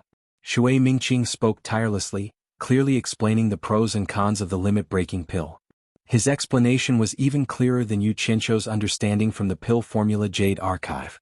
He even thoroughly analyzed the medicinal principles of the limit-breaking pill. This greatly amazed Yu Qianzhou. The Skyward Palace was indeed worthy of being the leader of the industry in the immortal realm. It had already formed a fairly complete cultivation system. Its disciples had already laid a solid foundation before they even came into contact with alchemy. Once they officially started in the future, they would be able to achieve twice the results with half the effort. Sure enough, the methods accumulated over the years were not something that the cultivation sects in the mortal world could compare with. Then let me test you again. Is there any way to get rid of the toxins that have seeped into the body after taking the limit-breaking pill? Yu Qianzhou asked with a smile, his hands behind his back. He really did have the air of an old pedant testing his students. Shui Mingqing's face was filled with doubt. He did not know why this senior would ask such a simple question. Even if these questions were not known to everyone in the immortal realm, they were not secrets, were they? Yu Qianzhou urged with a smile. It doesn't matter. Don't worry and say it boldly. Shui Mingqing paused for a moment, then continued to reply respectfully. The toxins of the real limit-breaking pill are relatively mild. Generally, cultivators can rely on their own cultivation to self-regulate and eliminate the toxins within a month. But the limit-breaking pill is different. It is very harmful to the cultivator's body. The more they take, the more toxins will seep into their limbs, bones, and meridians. In severe cases, they will die suddenly, but in light cases, their cultivation will not progress. In fact, many people in the immortal realm use the limit-breaking pill to forcibly increase their cultivation. But for the famous sects, this method of spoiling things through excessive enthusiasm is generally not used. At first glance, it can quickly form a batch of power in a short period of time. But in the long run, even if the golden marrow cleansing pill is used to get rid of the toxins in the body, it will also cause congenital damage to the meridians in the limbs and bones, resulting in acquired deficiencies. This will bring great confusion to future cultivation. Since ancient times, almost none of the cultivators who have taken the limit-breaking pill have been able to increase their cultivation above the great immortal realm, unless there is another elixir to remedy it. So for the famous sects, they generally do not use methods like spoiling things through excessive enthusiasm like the limit-breaking pill. Because for them they care more about long-term benefits. Only when there are more strong cultivators in the sect can the benefits of the sect last longer. Well, that makes sense. Yu Qianzhou nodded slightly and asked, the marrow-cleansing golden pill you mentioned is the thing that can remove the poison from the limit-breaking pill, right? Exactly. Shui Mingqing couldn't help but ask, with Senior's cultivation you shouldn't need the marrow-washing golden pill, right? Senior, do you have someone who has taken the limit-breaking pill? Smart. To think that you would be able to guess that. Yu Qianzhou laughed out. And pill? And is it expensive? Shui Mingqing really wanted to take a closer look at what kind of person this person was. Why did he keep asking this question that everyone knew about? However, he did not dare to be presumptuous. After all, with this person's cultivation base, he could kill Shui Mingqing at any time. Thus, without any complaints, he replied obediently, actually, the demand is still very high because there are many people who have used pills similar to the restriction-breaking pill. However, in terms of unit price, whether it was high or not depended on who it was for. On average, each marrow-cleansing golden marrow pellet cost around 2,000 divine-grade spirit stones. It was a huge sum to the average person, but it was nothing to the big sects and families. In fact, the golden marrow-cleansing pellets' cost price wasn't high at all. The main reason why it could be sold for 2,000 divine-grade spirit stones was because of the high demand, not to mention that immortal herbs had a certain growth cycle. No matter how common an immortal herb was, it couldn't be as common as weeds. It wasn't worth it to use other treasures to grow it. This explanation was very detailed. Yu Qianzhou looked at the other person in admiration, but he was calculating in his heart. There were close to 10,000 people in Utopia's army. Including some people who did odd jobs, there were more than 10,000 people. These were all his subordinates and he could not leave them alone. Moreover, when he came to the immortal world to conquer the world, it was more reassuring to use his own people. After all, he had spent a lot of effort to train them day by day. 10,000 marrow-cleansing golden marrow pellets were only 20 million divine-grade spirit stones. He could still afford this amount of money. Even if he could not afford it, he had to think of a way to do so. From the time he sat on the flying shuttle to look at the vast immortal world, to the gathering of heroes outside the ruins of God, his blood was already boiling. A very grand idea was born in his heart. It was too boring for those cultivators in the cultivation world to fight over such a small territory in the human world. As the #1 expert in the human world, he had the responsibility and obligation to bring everyone out to see the world. If everyone had the ability to follow my orders, then follow me to the immortal world to fight for it. From that moment on, he had the intention to use Utopia as the core and establish the cultivation world and the human world as his headquarters. Then he would bring everyone to the immortal world to develop. He believed that those experts who were famous in the human world were not petty people. Once they went to the immortal world and saw the world, they would not be interested in the benefits of the human world. Not to mention forging an immortal body, just the spirit stones here could be counted as divine grade. Who would still want to disturb the secular world? In this way, his wish to separate the cultivation world from the secular world would naturally come true. Yu Qianqiu pondered for a moment and suddenly asked, "Just now you said that there are pills similar to the limit-breaking pill. Then, are there pills that can raise one's cultivation from the tribulation passing stage to the soul formation late stage?" "Yes." Shui Mingqing said with certainty. It is said that as long as the main ingredient for refining the limit-breaking pill remains the same and a few other immortal herbs are added, it can be refined into the limit-breaking pill. But the side effect of this pill is that the toxicity is too strong.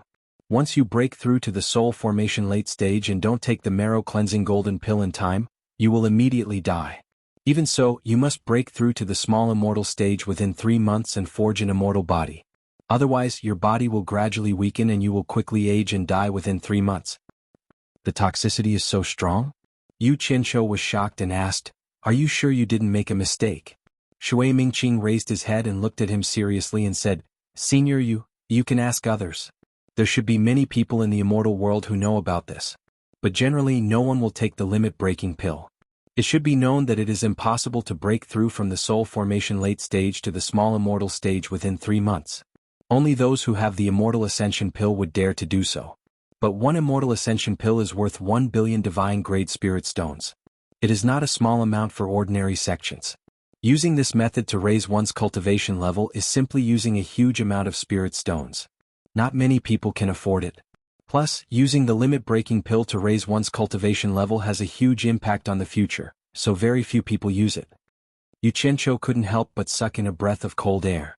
Putting everything else aside, one immortal ascension pill was worth 1 billion divine-grade spirit stones. If he raised the cultivation level of all the people in Utopia to the small immortal stage, it would be an astronomical figure. Even the wealthy immortal palace would not be able to afford it. After a moment of shock, he calmed down. As long as he could find the various immortal herbs to refine the pill in the ruins of God, with the help of the purple chaos in Utopia, it would not be a problem to cultivate a large number of immortal herbs. The real problem was in the refining. With the pill refining recipe he could make a living in the mortal world, but it was obviously not good enough in the immortal world. But then again, as long as he could control a large number of rare immortal herbs, he would not have to worry about not being able to earn money in the immortal world. At the same time, he would not have to spend so much money. The most important problem now was to find the rare immortal herbs to cultivate, and then the problem of refining. As for finding rare spirit herbs, he had planned to do so before entering the ruins of God, but to find someone to refine the pill. Yu Qianqiu pinched his chin and looked at Shui Mingqing greedily. He had already set his sights on the number 1 alchemist sect in the immortal world, Skyward Palace. Looking at the clothes of the corpses scattered in the valley, Yu Qianqiu sighed meaningfully.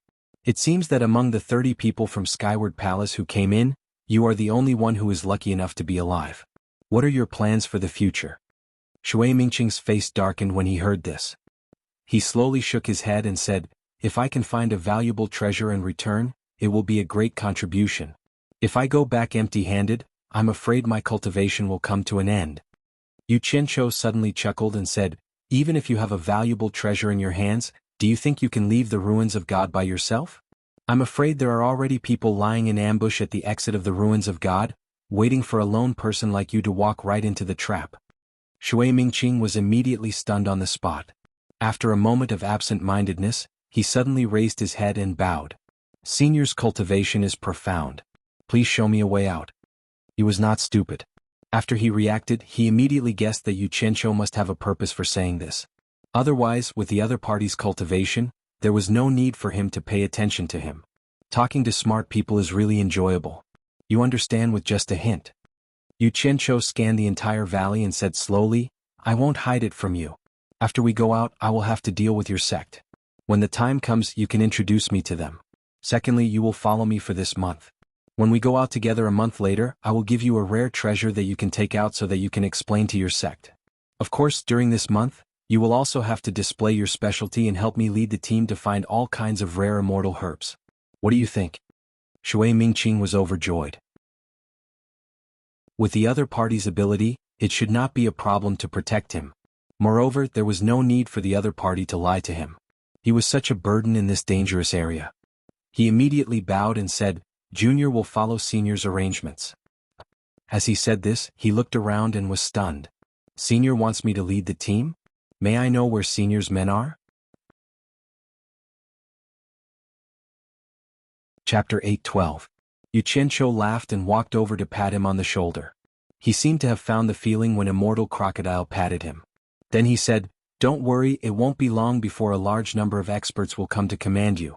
I guarantee that you'll have a good time in the Divine Ruin Realm." Shui Mingqing was shocked by his pat and nodded with an awkward smile. "I'll follow Senior's arrangements, Senior's arrangements." Yu Qianqiu looked around and pointed to the valley. "Find a place to hide in this valley first. Wait for me for a day or two. I'll come find you then." "A day or two?" Shui Mingqing immediately said with a bitter face. "Senior, there are no good places to hide in this valley. I'm afraid I won't be able to hold on for a day or two before I'm discovered." "I see." Yu Qianqiu was startled. He waved his hand and said, "It's okay, I'll give you a safe place to hide." Just as he waved his hand, the ground surged and the two of them went straight underground. Shui Mingqing looked around in surprise and said blankly, "Earth manipulation technique." The layer of soil above their heads healed and the light disappeared instantly. The two of them were still sinking until they reached a depth of about 100 meters underground. Yu Qianqiu learned from Huang Tian that day and scattered a large pile of fluorite. The surrounding layer of soil was inlaid with fluorite and retreated. In a short while, a spacious underground room was formed with tables and chairs. Although Shui Mingqing knew of the earth manipulation technique, it was still the first time he witnessed such a magical scene. His eyes couldn't help but shine as he cupped his hands and praised, "Senior's methods are indeed extraordinary. Junior is impressed. Stop flattering me and don't run around. Wait for me to come back." Yu Qianqiu dove into the soil and disappeared. The cornucopia of the world commerce had lost its former prosperity. Although the ruins had been cleaned up, it would still take time for the cornucopia to recover its former vitality. The half-collapsed God of Wealth peak became steeper and steeper. The protective formation that had been broken back then could no longer be set up because of Yin Baikong's death. Even if it could be set up, it would certainly not be as powerful as the one Yin Baikong had set up. World Chamber of Commerce no longer had such a capable person. Yu Qianqiu stood quietly at the edge of the cliff outside the cornucopia. The suspension bridge leading to the cornucopia was right in front of him. It had lost its usual sense of mystery. The cornucopia was no longer shrouded by clouds and mist, and the situation inside was clear at a glance. Even the Hall of Wealth on the God of Wealth peak could be seen clearly. Yu Qianqiu sighed softly. Without Yin Baikong, the World Commerce Association lacked a little flavor. Yin Baikong's courage that day when he was on the brink of death and didn't even care about the afterlife was indeed admirable. Even after thousands of years, if the World Chamber of Commerce still existed, then no one would be able to avoid Yin Baikong, the founder of the World Chamber of Commerce. He could be considered to have died a worthy death, preserving his prestige for a lifetime. Two cultivators came together. It was unknown which sect they were from, but they were about to cross the bridge and enter the treasure basin. Suddenly they noticed a person standing at the bridgehead blocking their way. One of them immediately shouted, "Friend, please stand to the side. Don't block the way." Yu Qianqiu slowly turned his head and looked at the two indifferently. With a flash, he turned into an afterimage and directly shot towards the God of Wealth peak. The person who shouted immediately clicked his tongue and said, "Look at this speed, his cultivation is really extraordinary. I wonder where he came from. Let's go. Why are you in a daze?" He pulled the other person. The latter slowly looked at him and didn't know whether to laugh or cry. "Do you know who you shouted at just now? He's already gone. Who cares who he is? Don't tell me it's the world's #1 expert, Yu Qianqiu? Let's go." That person laughed. The other person immediately gave him a thumbs up and said, "You guessed it right. He's Yu Qianqiu." The former's face froze. He was stunned on the spot and couldn't laugh anymore. The butcher of the cultivation world in the past, the current punishment master of the demon region, and the world's #1 expert, Yu Qianqiu. This person is not a kind person. He's famous for being cruel and merciless. God knows how many people have died in his hands. 4 of the world's top 10 experts have already died in his hands, and I actually asked him to make way. In the Hall of Wealth Reverence, Sikong Ju and Jing Yuan Kong were gathered together, working together to discuss the plan to revive the World Commerce Chamber. Suddenly they saw a figure land outside. With his back facing the 2 of them, he slowly stood under the pine tree with his hands behind his back. If they hadn't seen it with their own eyes, the 2 of them wouldn't have realized that someone had arrived. They were instantly shocked. This person's cultivation is so high. The 2 of them came out in a flash.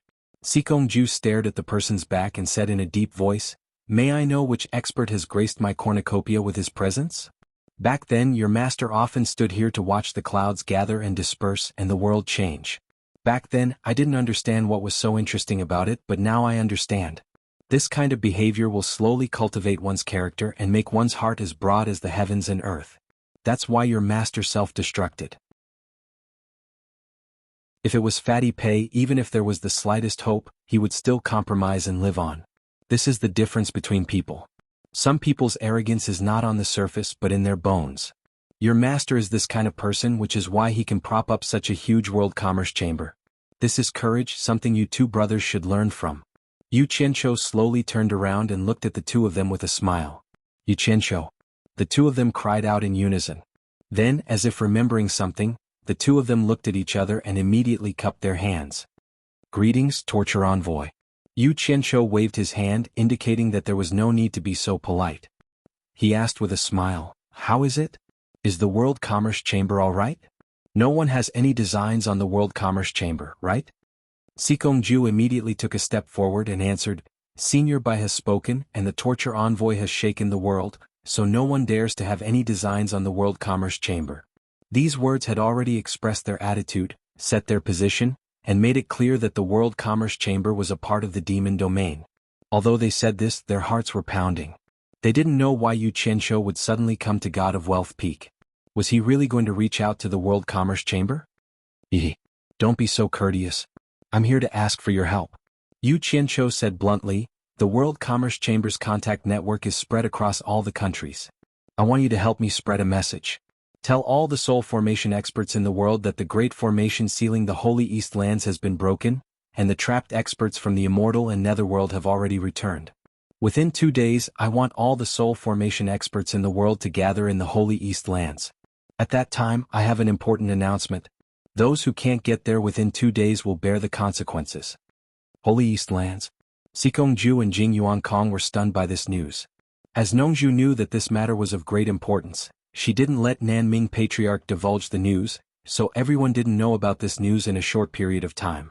From Yu Qianqiu's words, the 2 of them couldn't help but think of the rumors from a while ago. It was said that a large number of mysterious experts had suddenly passed through the skies of China's cultivation world. Seeing that the 2 of them were still in a daze, Yu Qianqiu frowned and asked indifferently, "Can you help me spread the news as quickly as possible?" The 2 of them suddenly came back to their senses and expressed that there was no problem. After a slight pause, Sikong Ju asked softly, "All the soul formation cultivators are going? Then are we going to go as well?" Yu Qianqiu stared at the 2 of them and said in a low voice, "You 2 can discuss it among yourselves. Just one of you will go. After all, the World Chamber of Commerce is such a big business and it needs someone to take charge. If one of you comes, go and experience it. It will be beneficial to the development of the World Chamber of Commerce. Also, Xinshan Island has been destroyed, so there's no need to inform Nanming Patriarch and Nongju. The other soul formation experts must be informed. It's up to them whether they want to come or not. Let them decide for themselves." The reason why he didn't want to inform Nongju and Nanming Patriarch was mainly because he was worried that those women wouldn't have anyone to protect them. After all, Yan Zhuixing's matter hadn't been completely settled and he didn't know what would happen in the future. After receiving the news, Bing Qingzi's disciples had also disappeared. He ordered Gu Qingyun and Hong Qi to send people to secretly search for them, but there was still no news until now. He didn't know where they were hiding. Because of this, he didn't dare to relax his protection of those women. Although Yan Zhuixing's matter hadn't been completely settled and it made him feel uncomfortable, he didn't have the time to play hide and seek with Yan Zhuixing. He wouldn't give up eating for fear of choking because of Yan Zhuixing. He still had to do what he needed to do. The 2 of them looked at each other and Sikong Ju nodded. "We'll go and arrange it now." Yu Qianqiu didn't say much and disappeared on the spot. The two of them looked at each other and Sikongju nodded. "We'll go and arrange it now." Yu Qianzhou didn't say anything else and disappeared on the spot. The two of them were stunned once again. Yu Qianzhou, who had returned to Utopia, immediately found a remote place.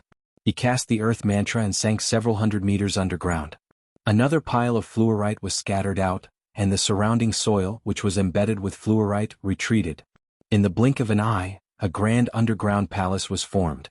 However, this underground palace wasn't like before. The decorations in the surroundings were arranged in picturesque disorder. Standing in it would give people a feeling of being in a mysterious formation.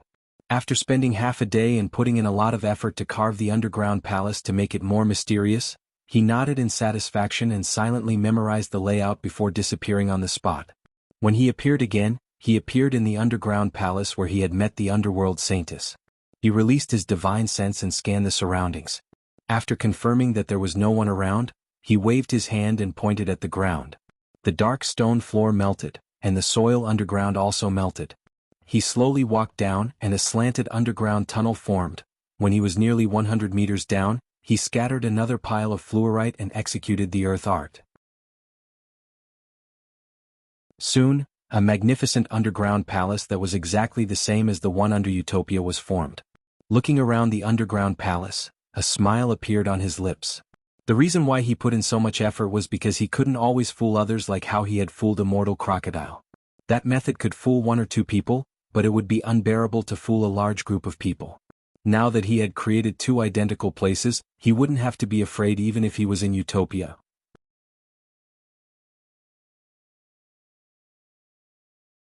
Chapter 8:13.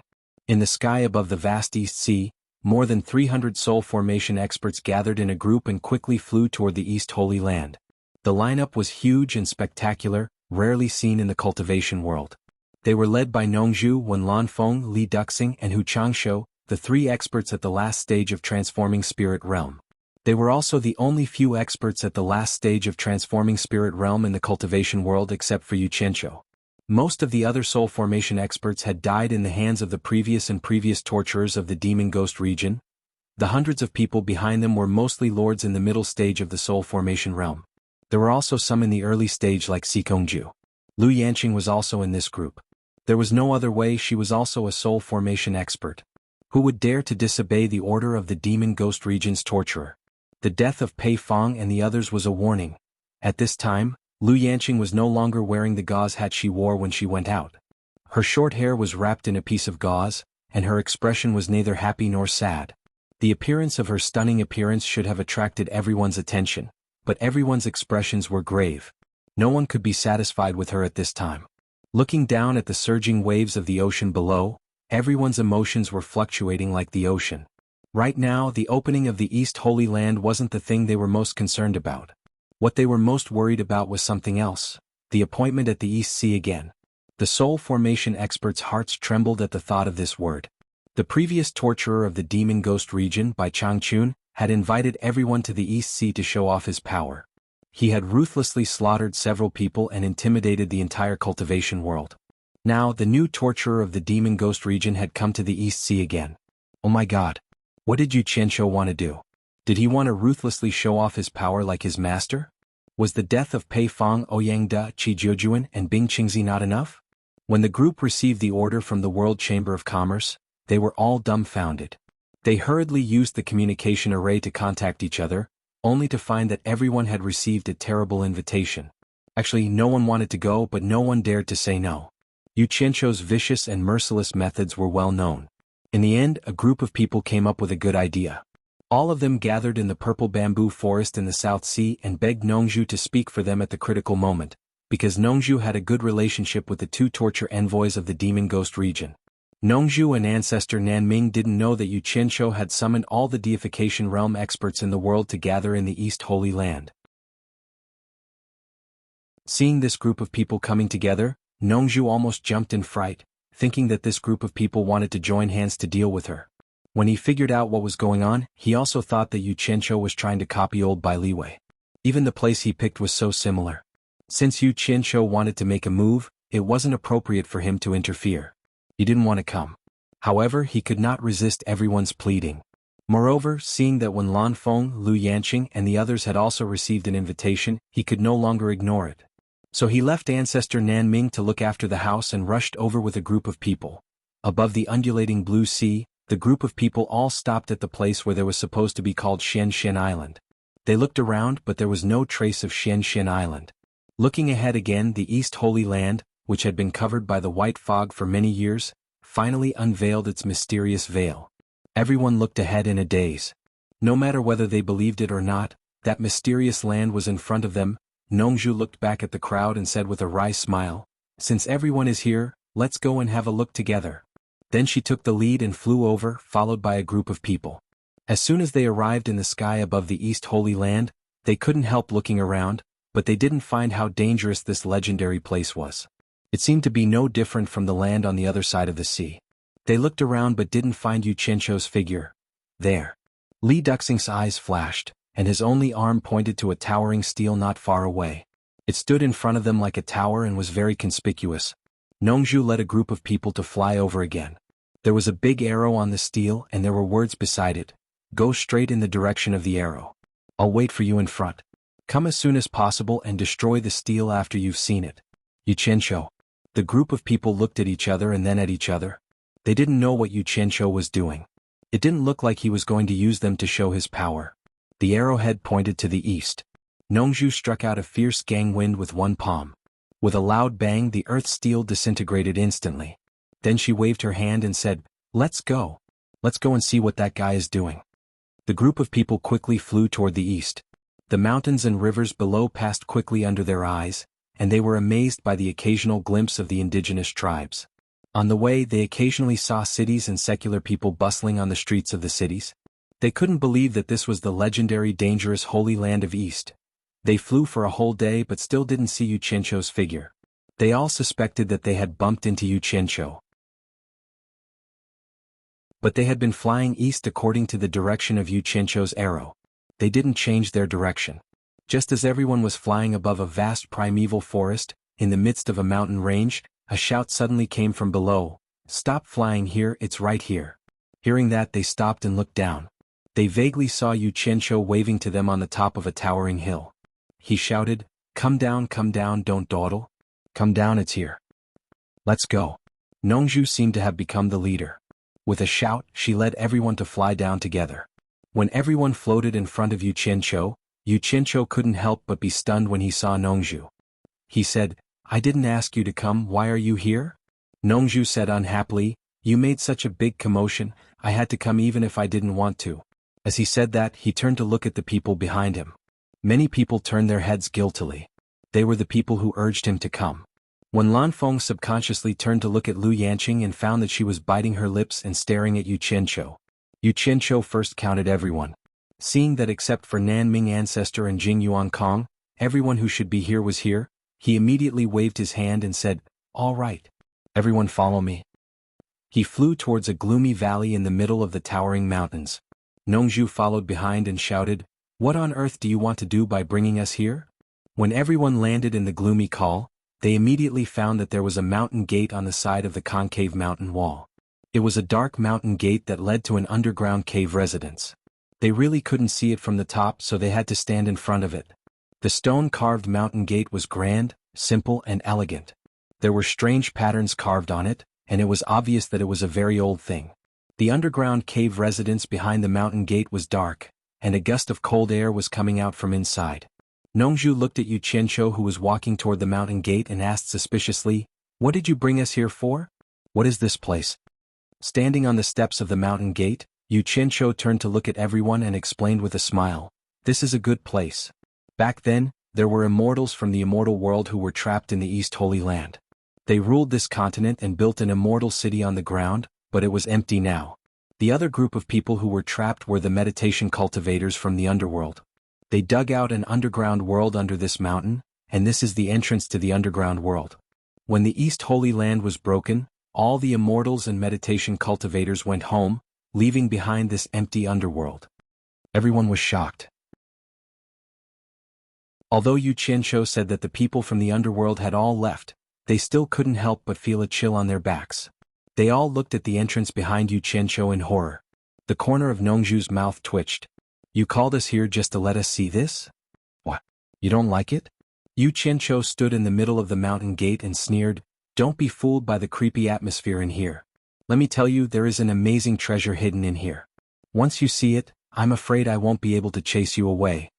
Although his words were pleasant to hear, everyone's face was filled with doubt.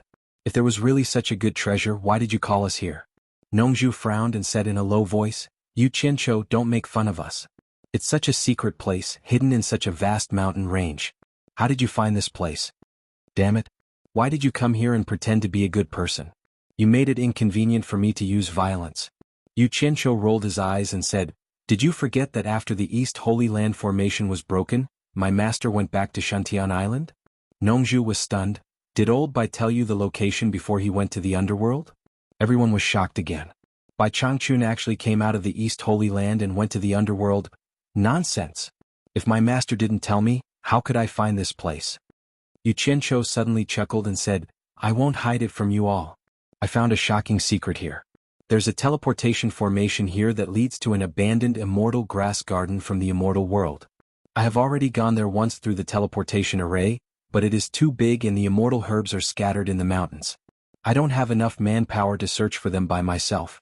Plus, there are some ferocious beasts in there. Those who are not at the demigod realm can't handle them. So I thought of asking for your help. But don't worry, I won't let you work for nothing. Everyone will get a share of the immortal herbs. Everyone looked at each other. They were all skeptical of this statement. Nongju sneered and said, Since there is a teleportation array here, why would those people from the immortal world and the underworld be trapped for so long? Who's afraid of a glib tongue? Yu Qianqiu's expression turned serious and said, The heaven and earth formation that seals the East Holy Land is no small matter. It was set up by the Thousand Swords demon monarch himself. As the name suggests, it can seal the heaven and earth. In the beginning, they didn't realize that the heaven and earth formation could isolate the teleportation function of the teleportation array. After it was built, they found out that it was useless. In the end, they left it and let us take advantage of it.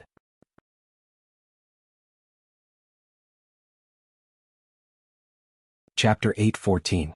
In the gloomy valley, over 300 soul-forming stage experts were silent. Contrasted with the surrounding environment, the atmosphere was a little strange. Ren Yu Qianqiu's words were earth-shattering, but everyone still maintained a skeptical attitude. What kind of people were there? They were people who had experienced the cruel survival of the fittest in the cultivation world. How could they be convinced by a few words when faced with such a mysterious matter? Everyone's eyes were fixed on the pitch-black entrance to the underworld. No one knew what was inside, but no matter how they looked at it, it was dangerous. Yu Qianqiu's gaze swept around. Seeing that everyone was suspicious and silent, he was instantly enraged. He snorted coldly, Let me make this clear today. Those who are willing to come in and help me, we will be friends in the future. Those who are unwilling, we will be enemies in the future. You guys decide for yourselves. If Nongju had not come to join in the fun, he would not have been so polite. Now that he was too lazy to be long-winded, he directly made his threat. As soon as he finished speaking, he immediately turned around and walked inside. Yu Qianqiu's words were very obvious. Whether they lived or died, it was up to them. Everyone was dumbfounded. The corner of Nongju's mouth twitched. She cursed in her heart. Sure enough, a dog can't change its spots. He revealed his true nature in less than 3 sentences. Yu Qianqiu. Nongju shouted and stopped Yu Qianqiu in a flash. She frowned and said, They didn't say that they wouldn't help you. But even I think it's too mysterious, let alone them. You have to let them think about it. Yu Qianqiu raised his eyebrows and sneered, Do you think I will harm you? Nongju was stunned. After thinking about it, she realized that this brat would not harm her. After a pause, she said, To be able to survive in the cultivation world to this day, who hasn't been careful, one step at a time. Before she could finish, Yu Qianqiu waved a jade archive in his hand and interrupted her. I found this in the immortal herb garden. There are illustrations of various kinds of immortal herbs in it. Take a look. If you still don't believe me, then there's nothing I can do. You guys decide for yourselves. Nongju took it suspiciously and injected her divine sense into it to have a look. She was immediately attracted by all kinds of vivid and lifelike immortal herbs, which seemed to be swaying in front of her eyes. The rarest part was that there were various kinds of immortal herbs prices listed inside, easily going up to several hundred million divine grade spirit stones. The detailed notes also indicated that this immortal herb was the main ingredient of a certain immortal pill. The things inside were just too shocking. The names of some elixirs seemed to have been heard of in legends. Nongju felt as if she had been struck by lightning. She withdrew her divine sense and stared at Yu Qianqiu in astonishment. Everyone looked at each other, wondering what Nongju had seen that made her look so lost. For a moment, everyone was curious and wanted to see what was inside. Suddenly Nongju cried out involuntarily, "Are there really these things in there?" "Believe it or not, it's up to you." Yu Qianqiu snorted coldly. Lu Yanqing's lips quivered slightly. She had established herself in the cultivation world with her medical skills and was sensitive to all kinds of rare spiritual herbs. Now that she heard about immortal herbs and Nongju's loss of composure, it was hard for her not to be tempted. When Lan Feng glanced at her and moved to Nongju's side in a flash. She took out the jade archive from Nongju's hand and injected her divine sense into it to have a look. She was immediately captivated by what she saw. After a long time, she came to her senses and moved to Lu Yanqing's side, passing the jade archive to her in silence. Lu Yanqing could not wait to receive it. After a brief examination, her delicate body trembled and she eagerly immersed herself in the fantasy world of the immortal herbs inside the jade archive. Yu Qianqiu waited for a while and grew impatient. At this rate there was nothing they could do. He immediately shouted, "Great miracle healer Lu, we don't have time to wait for you. Everyone quickly turn it around. One look is enough. Once we enter the immortal herb garden we can look at the real thing." When Lu Yanqing regained her senses she looked a little embarrassed. However, she still reluctantly passed the jade archive to the others. Thus, the jade archive was turned around in everyone's hands and finally returned to Yu Qianqiu's hands. Those who had seen the jade archive had their eyes lit up. Not to mention the miraculous effects of the immortal herbs, just the value of each stock in divine-grade spirit stones was enough to make one's heart palpitate. After looking at the contents of the jade archive, they compared it to the items in the cultivation world. The items in the jade archive were simply rubbish. Everyone was considered to have seen a lot in the cultivation world. The details of the jade archive were intricately engraved, definitely not the work of an ordinary person. In the cultivation world, they had never seen something so lifelike engraved on a jade archive. Everyone knew that with their cultivation, they would not be able to achieve such a feat. However, there was one thing they could be sure of: this jade archive was not a fake. Yu Qianqiu put away the jade archive. Disregarding everyone's agreement, he said indifferently, "The underground palace is very complicated and dangerous. Everyone follow closely. I won't be responsible if anything happens." He turned around and entered. Unexpectedly, while everyone was still hesitating, Hu Changshu took the lead and followed behind Yu Qianqiu. Nongju was next, then Lu Yanqing, followed by Wen Lanfeng, Li Duxing, Sikongju. At this point there was nothing more to think about. Everyone entered the underground palace one after another. Those who were overly cautious and did not want to enter could not bear the consequences of offending Yu Qianqiu. Thus they could only follow the crowd and enter.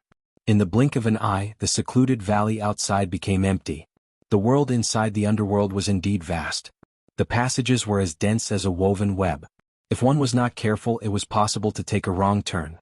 It was obvious that the underworld had gone through many twists and turns. Many places had collapsed ruins. In addition, Yu Qianqiu had said that this place was dangerous. Everyone followed closely behind the people in front, afraid that they would lose track of them. Under Yu Qianqiu's guidance, everyone soon arrived at the holy temple. Here, Yu Qianqiu stood in front of the tunnel that the holy temple had created and waited for a while.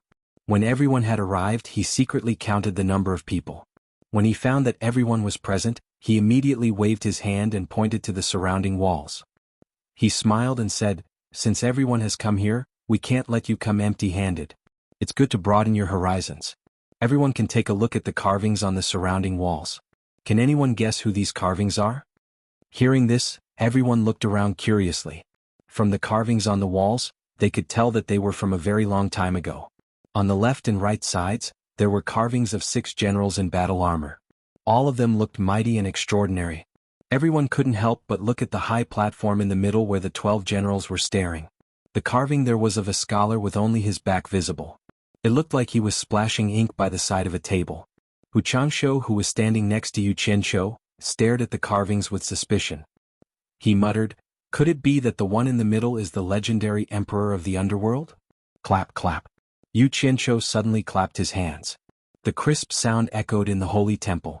Yu Qianqiu smiled and said, "Palace Lord who has a good eye. When I first saw him, I couldn't believe that this scholar was the legendary emperor of the underworld. However, the truth is the truth. This person is indeed the emperor of the underworld." Gasps could be heard in the holy temple. That was the legendary emperor of the underworld. Everyone's eyes widened as they carefully looked at the scholar. The more they looked, the more they felt that the back of the scholar was very mysterious. It would have been better if he had only shown his back, but it gave everyone a mysterious feeling. Everyone's hearts involuntarily filled with awe and veneration. No one could have imagined that they would see the legendary emperor of the underworld. Although it was just a mural with a back, the back of that illusory figure was finally revealed. Yu Qianqiu smiled as he stood to the side and looked at everyone's reaction. The reason why he introduced all this was to let everyone get used to it. With the back of the emperor of the underworld as a cushion, they wouldn't feel weak when they went out and met the shrimp soldiers and crab generals of the immortal world. "Do you know who the figures on the two sides of the wall are?" Yu Qianqiu asked as he pointed to the two sides of the wall. After looking at it for a while, everyone shook their heads slightly. That era was too far away from them. In the legends that were still being passed down, everyone only knew about the immortal emperor and the emperor of the underworld. They knew that these two were the rulers of the immortal world and the underworld. Everything else was vague. Yu Qianqiu was indeed ready to start enlightening them. He was ready to open up a wider world for them to accompany him on his journey. He stood there and said with assurance, "Under the immortal emperor of the immortal world, there are 12 immortal monarchs. Under the emperor of the underworld, there are 12 underworld generals. The figures on the two sides of the wall are the 12 underworld generals of the underworld." 12 underworld generals. Everyone was in an uproar. Their minds were in a mess as they kept looking at the carvings on the two sides of the wall. "Everyone, don't be too concerned. The experts of the immortal world and the underworld are not as scary as you think." Yu Qianqiu smiled faintly and said, "Let me tell you the truth. After I used the teleportation array to go there, I have killed dozens of cultivators from the immortal world." His words caused an uproar in the underground palace. Nongzhu snorted coldly and said, "Are you kidding me?" Yu Qianqiu chuckled and said, "I'm not kidding. In fact, there are many people in the immortal world whose cultivation base is lower than ours. You will understand when you see them. Of course, there are many who have a higher cultivation base than us." As he said that, he suddenly untied the storage pouch hanging on his waist and took out the things inside. With a hua sound, a pile of shiny black spirit stones piled up to his shoulder. Yu Qianqiu casually picked up a spirit stone from the pile and said with a smile, "Everyone, do you know what this is? I snatched these from the immortal world. Everyone take a piece and have a look."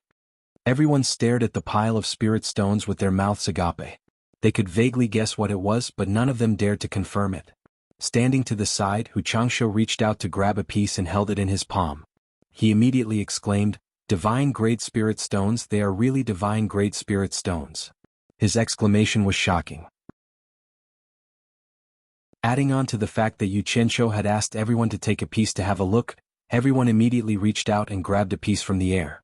A moment later, cries of divine grade spirit stones filled the entire holy palace.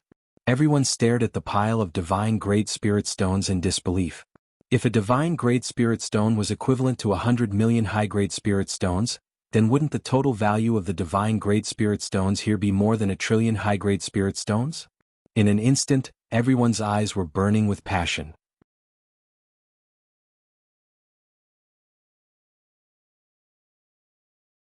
Chapter 8:15. Nongzhu stared at Yu Qianqiu with an exaggerated expression. Back then Yin Baikong was considered rich, right? He was indeed rich. But compared to this guy he was nothing.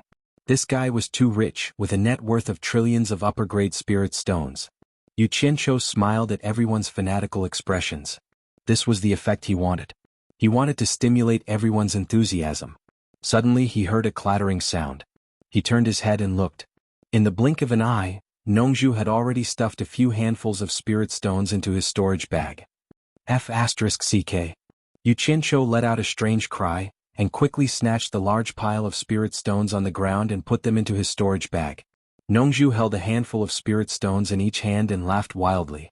In a short while, he had collected hundreds of spirit stones worth billions of upper-grade spirit stones. Nongzhu had never been so rich. This money came so easily. "Take it back," Yu Qianqiu shouted. "Haha." Nongzhu looked up to the sky and laughed wildly. She put the spirit stones in her hands into the storage bag and walked to the side. She looked like she was ready to be bitten. This rascal could not be beaten, but he was not afraid of being scolded. Yu Qianzhou did not know what to do with him at the moment.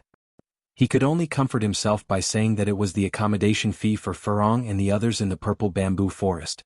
But the accommodation fee that was worth 10 billion high-grade spirit stones was too damn expensive. Yu Qianzhou felt like crying. He said to the crowd angrily, "Take the spirit stones in your hands as a gift. All of you, follow me to the celestial realm to make a fortune." The last sentence was almost shouted out. He turned around and walked into the tunnel. Wu Changtian was unusually enthusiastic this time. He was the first to follow. The crowd looked at each other and someone shouted, "Let's go to the celestial realm to make a fortune." This sentence seemed to be more effective than 10 sentences from Yu Qianzhou. It immediately caused everyone's emotions to explode. Everyone was so excited that they scrambled to be the first to enter the tunnel. Once they reached the underground palace, they quickly looked around and found that it was indeed a large array. Yu Qianzhou did a head count and said in a low voice, "Everyone don't move. I'm going to activate the teleportation portal." Everyone's eyes quickly focused on him. They saw that there was a pentagonal platform in front of him. When he pressed his palm against the center of the platform, a wave of divine sense quickly enveloped everyone. Everyone immediately tensed up. They felt as though the entire underground palace had moved a little. Suddenly their eyes lit up and their surroundings had changed. Everyone looked around and discovered that they were in a misty valley. The sky was white and misty and they couldn't see the sun. Amidst his shock, he suddenly discovered that the misty white fog was actually formed by the condensation of dense spiritual energy. It was indeed not a place that the human world could compare with. Suddenly someone shouted, "Everyone be careful, there has been a fight here." None of these people were to be trifled with. They were all ambitious and ruthless characters. Their reactions were top-notch. As soon as they heard someone shout out those words, they immediately spread out in all directions. Their magic tools were already in their hands, and their gazes were like owls as they looked around vigilantly. Yu Qianzhou waved his hand and said, "Don't be nervous, everyone. These people were already dead when I left." Everyone heaved a sigh of relief, but they didn't need to say anything. They almost subconsciously formed groups of 2 or 3, leaning against each other with their backs against each other, and silently looked around every corner of the valley. When they were in the human world they might have been enemies, but in this foreign land, they suddenly became incomparably trusting and unprecedentedly united. Nongzhu looked around and immediately asked curiously, "Is this the immortal herb garden?" Yu Qianzhou nodded slightly and said, "This immortal herb garden is called the Realm of Divine Ruins. Legend has it that it was a place for cultivation opened by the ancient gods, but it was later abandoned for some reason. It opens to the immortal realm once every 100 years for a month. During this period all the sects in the immortal realm will send people to search for rare treasures." After his embellishment and evasive description, he exaggerated this place into a treasure bowl with little risk and great opportunities. Everyone's eyes shone brightly, looking around from time to time. When they saw a weed that they didn't recognize, they immediately thought it was an immortal herb. They couldn't bear to move their eyes away. What if it was a herb that was worth 100 million divine-grade spirit stones? Excited. As for the matter of the immortal palace sending hundreds of immortal realm masters into the realm of divine ruins, everyone had directly forgotten about it. In Yu Qianzhou's words, "We don't provoke immortal realm masters. We specialize in dealing with those spirit-severing stage masters. We specialize in robbing those spirit-severing stage masters." More than 300 spirit-severing stage masters should be enough to deal with one person, right? Everyone don't be too excited. After all, this is the immortal world's territory. Although getting rich is a big deal, safety is still the first priority. Although I, Yu Qianzhou, have quarreled with everyone in the past, at this moment, as the saying goes, people are especially cheap when they are away from home. Being in the immortal world, the first thing we must do is to stick together. Only by protecting ourselves and our strength can we have a chance to get rich. Sooner or later, there will be a place for us in the immortal world. In short, I, Yu Qianzhou, as the Demon Ghost Region's punishment envoy, since I brought everyone here safely, I have the responsibility and obligation to bring everyone back safely. I hope that everyone won't be blinded by money and become hot-headed. In the days to come, I, Yu Qianzhou, will still need everyone's help in the immortal world. Please take care of yourselves, ah. Yu Qianzhou looked at everyone with an affectionate look. giving a passionate speech. At first, this guy fooled everyone and made them think that the immortal world was just SOSO. Then he began to pour cold water on them. Both good and bad people were involved. However, the tempting bait had been thrown out. In addition, it was human nature that it was easy to be prejudiced by first impressions. The most irresistible temptation was the chance to become an immortal and forge an immortal body. This was a legend that had not been heard in the cultivation world for many years. Since there was such an easy chance, everyone would give it a try even if they had to risk their lives. Torture envoy. A shout came from the crowd. Yunnan Tian, who was dressed in a fluffy white fur coat and had an extremely elegant temperament, walked over slowly. He cupped his hands and asked unhurriedly, "Torture envoy, you said that as long as we collect enough immortal herbs, we can all forge an immortal body. How can we believe that your guarantee is true?" Yu Qianqiu's expression turned solemn. He raised one hand and solemnly said, "As long as everyone works together with me, I swear that I will do my best to help everyone realize this wish in the shortest time possible. If I break this oath, let me die a horrible death." As soon as this oath was made, everyone became even more spirited. To them, oaths were not fun. Previously, Bing Qingzi had made a heaven-defying oath, and in the end he really did fulfill his oath and ended up dying a horrible death. Everyone believed it without a doubt. Little did they know that after hearing Immortal Crocodile's words, Yu Qianqiu treated oaths as if they were farts. However, it was true that he wanted to help everyone improve their cultivation. Nongzhu looked at Yu Qianqiu in surprise. At first, she thought that this guy was up to something again. She did not expect that he would really do it this time. Good. Yunnan Tian clapped his hands and shouted. He also raised his hand and said, "Since Torture Enforcer Yu has made an oath, I, Yunnan Tian, will also make an oath. As long as Torture Enforcer Yu sincerely helps us realize our long-cherished wish of immortality, I, Yunnan Tian, am willing to serve you faithfully. If I break this oath, may the heavens and the earth destroy me." As soon as he finished speaking, Hu Changshou could not wait to make a solemn oath as well. To be honest, everyone noticed Hu Changshou's unusual behavior. It seemed that ever since he received Yu Qianqiu's invitation, he had been using his actions to express his desire to chase after Yu Qianqiu, which puzzled everyone. This was called knowing one's own business. How could others know the pain and fear in Hu Changshou's heart? Except for Yin Baikong, the other 4 from the 2 alliances of the top 10 masters had all died in the hands of Yu Qianqiu. Now he was the only one left. When he received Yu Qianqiu's invitation, he was scared out of his wits.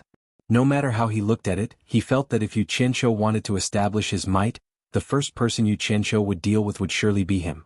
If he didn't behave, then this fellow Yu Qianqiu wasn't a good person. With 2 people taking the lead, the others also made an oath to follow. In the blink of an eye, many people could not help but laugh out loud. No one had expected that they would work together like this. Nongzhu knew Yu Qianqiu all too well. She stood silently at the side, watching the fanatical expressions on everyone's faces. She felt that something was wrong. In fact, she was not the only one. There were many others who were not as hot-headed as Yu Qianqiu, but they had been tricked into this place by Yu Qianqiu. Not only would they not be able to return, they might not even be able to keep their lives. Thus, they could only go with the flow. Since everyone thinks so highly of me, Yu Qianqiu, then I will no longer hold back. Otherwise, I would be too petty. Yu Qianqiu took out the 100 sets of illustrated jade archives from his storage pouch and put one away in front of everyone. Then he said in all seriousness, "Here are 99 sets of illustrated jade archives that contain almost all the rare treasures in the immortal realm. We have more than 300 people. Everyone look for each other and form groups of 3 or 4. We will be divided into 99 groups. Each of us will take a set of the illustrated jade archives. Our grand plan begins now." Haha. Roars of laughter rang out in the valley. Everyone immediately looked for people they were on good terms with in the past to form a group. In an instant, the valley descended into chaos. Damn it! Don't they know how to restrain themselves? Do they really think this is a vegetable garden? Yu Qianqiu looked outside the valley warily. He suddenly burrowed into the ground and pulled Shui Mingqing out under everyone's watchful eyes. The valley immediately quietened down. Everyone's eyes were focused on Shui Mingqing, and Shui Mingqing was completely dumbfounded. The people before him were all dressed differently, and each of them had an extraordinary aura. Although they were all cultivators in the soul-forming stage, they faintly exuded an air of superiority that he could not compare to. He was very sure that these people were definitely not the dull disciples from the various sects who had been restrained for a long time. Their gazes were like owls, sending chills down one's spine. Chapter 8:16. Shui Mingqing's late-stage soul formation cultivation naturally attracted everyone's attention. The cultivation world had never seen this person before, so everyone vaguely guessed that he was someone from the celestial world. Everyone, let me introduce a friend to everyone. Yu Qianqiu pointed at Shui Mingqing and introduced, Shui Mingqing, a disciple of the celestial world's #1 alchemy sect, Heaven Palace. In the future we will definitely have frequent dealings with Heaven Palace. The last sentence had a profound meaning and everyone's eyes lit up. Dealing with the celestial world's #1 alchemy sect was naturally for immortal pills. More than 300 people cupped their hands towards Shui Mingqing with friendly expressions, which made Shui Mingqing feel a little flattered. He had never been treated so respectfully by so many soul formation cultivators, so he cupped his hands in return. His flattered appearance immediately made everyone feel disdainful, and they believed Yu Qianqiu's words even more. The soul formation cultivators in the celestial world were only SOSO. After the greetings, the 99 groups of soul formation cultivators each received a set of jade archives, and then they gathered together to discuss how to search for treasures. In the end, under Yu Qianqiu's decision, it was decided that the 99 groups would form a large triangular formation to sweep through the ruins of God. The few late-stage soul formation cultivators would be in the center of the triangular formation, coordinating with each other. The biggest advantage of such a formation was safety. No matter which point of the triangular formation was in danger, the people on both sides could quickly gather to support, and the late-stage soul formation cultivators in the center could also arrive as quickly as possible. This way, everyone's safety was greatly guaranteed. No matter who it was, as long as they dared to invade them, they would have to bear the combined attack of 200 or so soul formation cultivators from both sides. The power of this combined attack was terrifying and huge.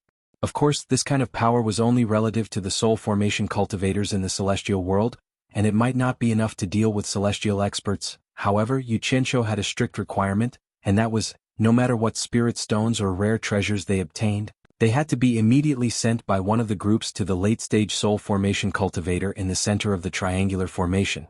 The late-stage soul formation cultivator would take care of them, and everyone would supervise each other.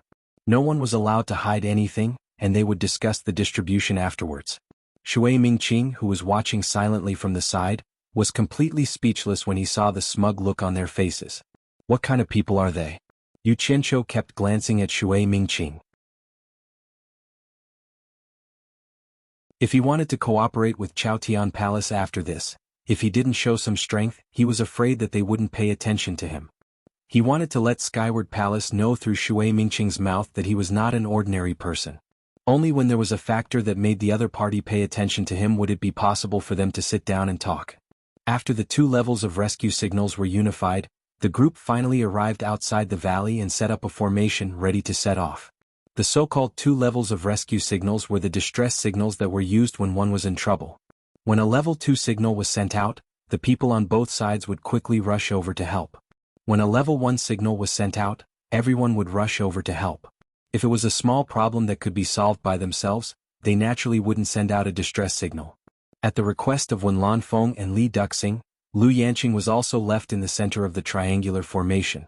No one had any opinion on this. First of all, many people owed Lu Yanqing a favor. Second, if anyone was injured, Lu Yanqing would be in the middle to provide support and treatment so everyone could feel at ease. Moreover, everyone knew Lu Yanqing's character more or less. Fighting and killing was really not suitable for her. Whoever teamed up with her would probably be a burden. Shui Mingqing was also left in the center of the triangular formation. Nongzhu and several other experts at the late stage of Huashan realm, as well as the lords of other countries, had received a hint from Yu Qianqiu. They knew that this person was a starting point of contact with Chaotian Palace. He was of value to everyone at present, so they wouldn't let him leave the team easily. 99 groups of people formed a triangular formation, covering an area of nearly a kilometer, and began to slowly advance to the depths of the divine ruin realm on foot. Although they were in a dangerous place, it was easy for everyone to remain vigilant. To be able to become a lord, everyone was more or less a person with some foresight.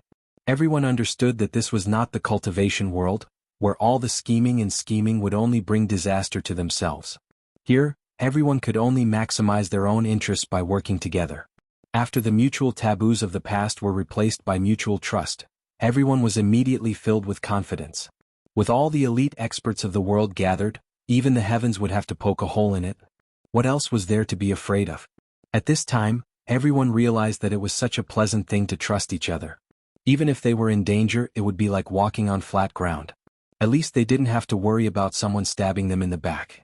Instead, there was someone protecting them from behind. This unprecedented feeling was too wonderful for everyone. As they sighed, they faintly felt a sense of cherishing.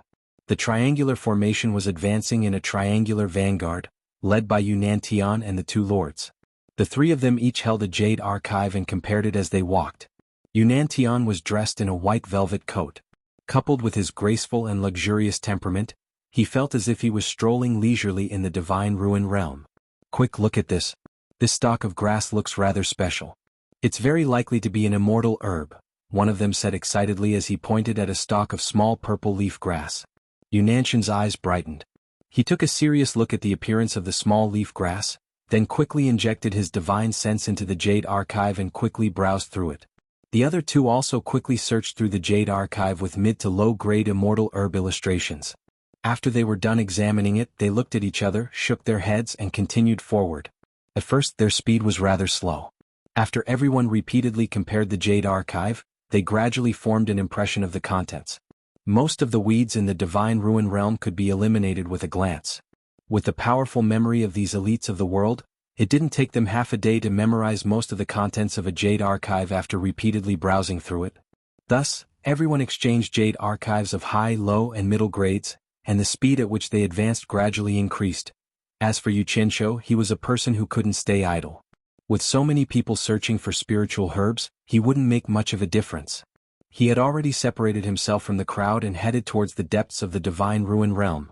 As for how big the divine ruin realm was, Yu Qianshou had no idea. Thus, he didn't know where the deepest part of the divine ruin realm was. According to common logic, the entrance to the divine ruin realm extended in all directions. The deeper one went, the deeper one went. After leaving the triangular formation and flying for a while, he could gradually sense that there were people coming and going in his desolate surroundings. From time to time, someone would use their divine sense to spy on him. The people hiding in the dark were very careful. When they saw him flying so casually in the divine ruin realm alone, coupled with the fact that they couldn't see through his cultivation, they immediately guessed that he wasn't a good person and took the initiative to hide far away. From time to time, Yu Qianshou would sweep his cold gaze around, but he couldn't be bothered to argue with them. When the people in the triangular formation behind him pressed forward, with the fanaticism of those 300 people, these people would definitely suffer. Even if they didn't provoke the experts of the various countries, the latter wouldn't let them off so easily. As they flew forward, more and more people appeared. In the end, they could already see groups of people wandering around the mountains looking for treasures. Traces of fighting could be seen everywhere in the mountains. The corpses with broken limbs told of the cruel battles that had taken place before. The battles below would always happen inadvertently, and Yu Qianshou would always stop and watch with the mentality of watching a good show. Often, when one side suddenly discovered some rare treasure that had yet to be collected, the other side also discovered it. The two groups of people would immediately rush over crazily to snatch it, quickly fighting each other. However, when this happened, the surrounding people would immediately smell blood like locusts and approach them covetously. Regardless of whose hands the stolen treasures ended up in, the onlookers would quickly judge the strength of the person who got the treasures from the fight. If the person who got the treasures was still strong enough, naturally no one would dare to touch them. Another point was to evaluate the value of the treasure and whether it was worth risking one's life to snatch it. If the value was very high, even if the winner was strong enough, it would still be a very troublesome matter. At the same time, there would be a few groups of people following behind, looking for opportunities to snatch it. After standing on the small hill and watching the bloody fight, he realized that there were many malicious gazes staring at him, who was alone. Yu Qianshou sneered and jumped up. He flew over the heads of those people without the slightest scruple at a distance of more than 10 meters from the ground. Such an arrogant move was indeed quite a deterrent. In addition, they couldn't see through his cultivation, so no one dared to act rashly. They watched him leave. After flying forward for a short while, he suddenly realized that there were a few more groups of people gathered in front of him. They seemed to be watching something. Yu Qianshou didn't stand on ceremony and landed in the middle of the crowd. He immediately attracted a lot of surprised and doubtful gazes. Yu Qianshou blatantly ignored them. He stared at the concave ground below and frowned. The situation below was the same as what he had seen before. There were two groups of people confronting each other. What made him frown was that he knew both sides of the confrontation. One side was the dozen or so people in blue who had killed Shui Mingqing's fellow disciples in the valley, and the other side was Mu Tianjiao and the others. At this time Mu Tianjiao and the others looked a little battered and exhausted. There were only a dozen or so people left out of the more than 20 people who were surrounded by the dozen or so people in blue in the concave ground. There were two teams of people standing beside Yu Qianqiu. Both teams were unharmed, and each still had the same number of 30 people when they came in. One team was dressed in yellow, and the other team was dressed in bright red. The two young men, who were obviously the leaders of the two teams, stood side by side in a relaxed manner. They chatted casually as if they didn't care about the dangers of the divine ruin realm at all. However, their eyes were always staring at Yu Qianqiu. The disciples of the emotion-severing sect are really strong. I heard that they were so arrogant that they split into two groups. They have already destroyed a lot of teams and snatched a lot of good things. The red-clothed young man snorted. The yellow-clothed young man said indifferently, "They are the number one sect under the Immortal Palace. It's not surprising that they are so arrogant."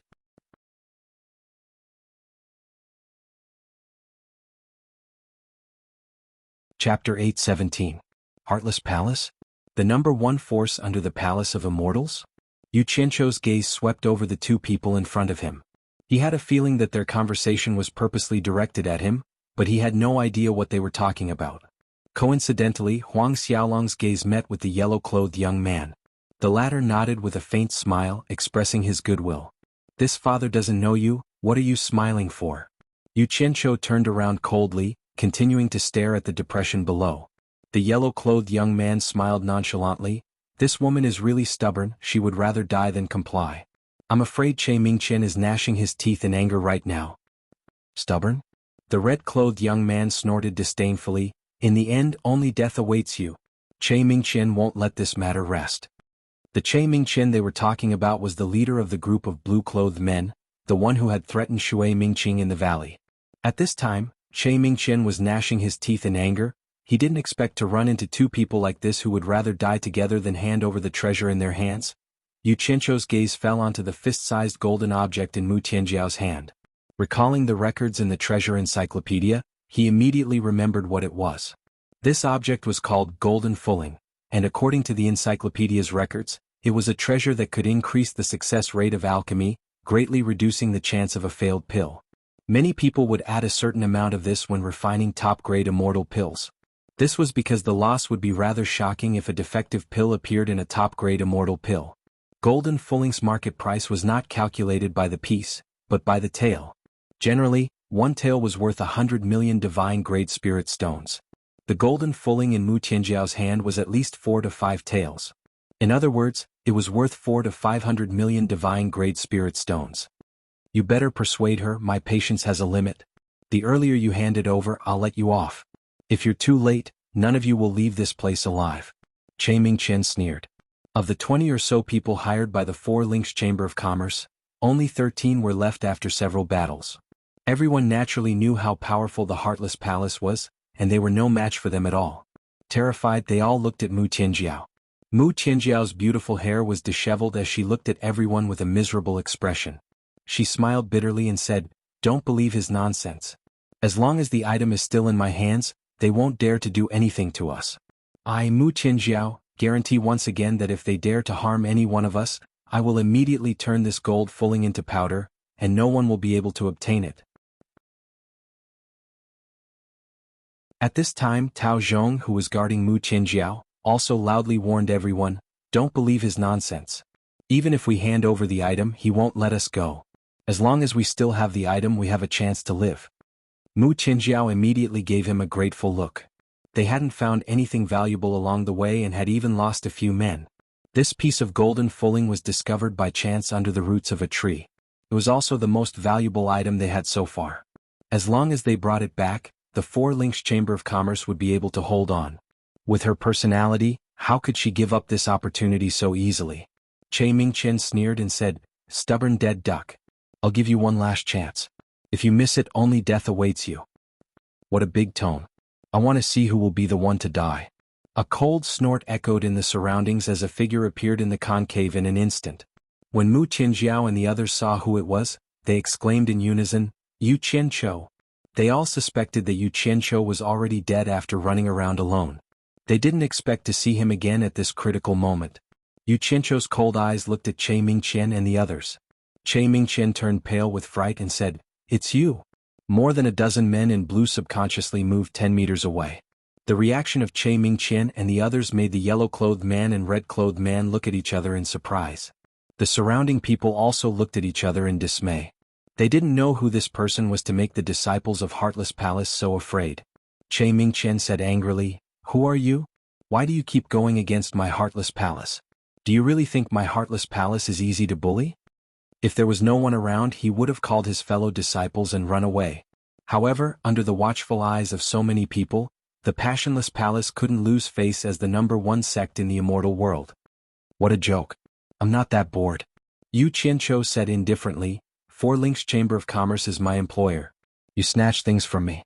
Who do you think is going against who? I didn't expect Heartless Palace to be so arrogant to the point of lying." As he spoke, his aura had already locked onto the disciples of Heartless Palace. Only now did Che Mingqian realize that Mu Qianjiao and the others had cried out the name Yu Qianqiu. Clearly, as the other party said, they were indeed in cahoots. Che Mingqian was speechless. Why was he so unlucky? He suddenly felt an aura locking onto him. This was clearly a sign of a fight. What was the difference between talking nonsense and seeking death? Without turning his head, he shouted, "Go!" The group of Heartless Palace disciples had just teleported away when they saw Yu Qianqiu snort coldly, "Trying to run?" He opened his arms at the same time, and the surrounding air suddenly exploded with a dozen balls of white smoke.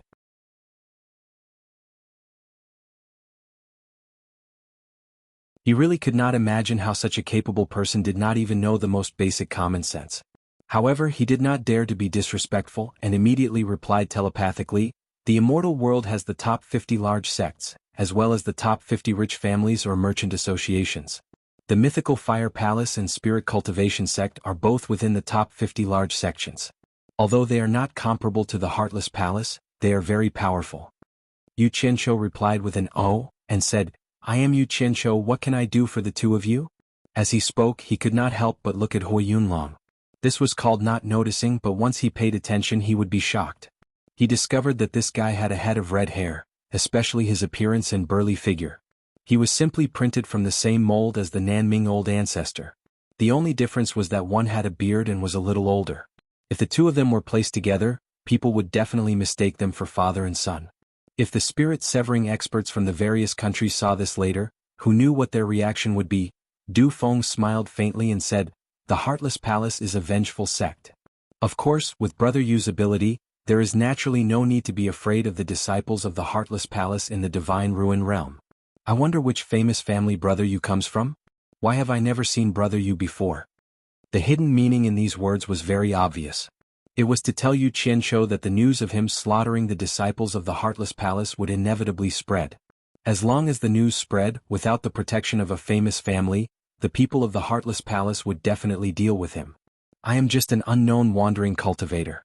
How would I be related to any famous family? It is normal that you have not seen me before," Yu Qianqiu said.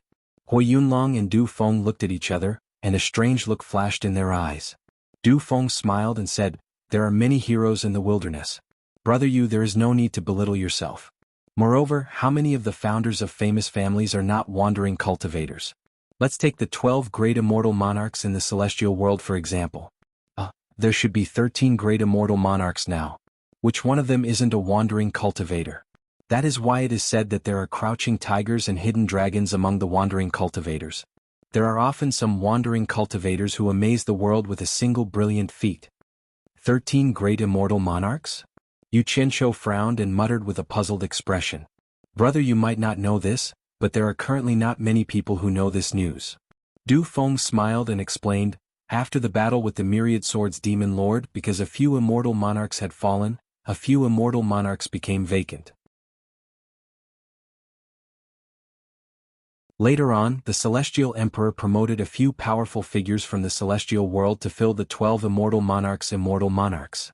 Who knew that after all these years, immortal monarch Ji Wu, whom everyone thought had fallen, would return from the human world. However, it was not good to dismiss the other immortal monarchs, so there were the 13 great immortal monarchs now.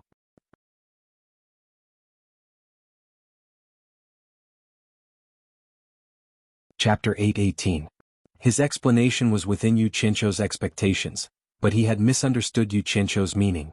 Yu Qianqiu asked himself, why not the 14 immortal monarchs? Since the silver ball given to immortal monarch crocodile was already in the immortal world, then immortal monarch crocodile must have also returned to the immortal world. I heard that immortal monarch crocodile came back with immortal monarch Wuji? Did I hear wrongly? Yu Qianqiu slowly asked without batting an eyelid. Hui Yunlong and Du Feng looked at each other in surprise. They did not expect an itinerant cultivator to know such a secret. Tao Zhong's eyes flickered.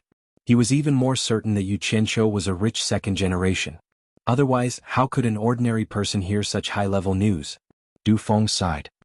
Immortal monarch crocodile was one of the top figures in the immortal world back then.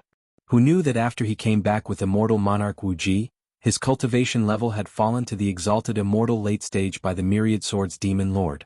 With his current cultivation level, he is no longer qualified to be an immortal monarch. If not for immortal monarch Wuji's protection, he would have lost his life this time. Oh! Yu Qianqiu's eyes flashed and his heart surged. However, he still wore a doubtful expression and asked, no matter what, he was one of the 12 great immortal monarchs back then. Could it be that someone wants to kill him? Du Feng looked at Hui Yunlong. The latter paused, then said slowly, the immortal monarch that the immortal emperor promoted was his old enemy. Not only did this enemy occupy immortal monarch crocodile's immortal crocodile palace, but he also slaughtered immortal monarch crocodile's trusted aides. I heard that because of this, immortal monarch crocodile could not hold back his anger and spoke rudely in the palace. He talked back to the immortal emperor on the spot and was seriously injured. If not for immortal monarch Wuji's protection, I'm afraid immortal monarch crocodile would have lost his life. I see. Yu Qianqiu nodded slowly, his expression slightly solemn. He couldn't help but sigh in his heart.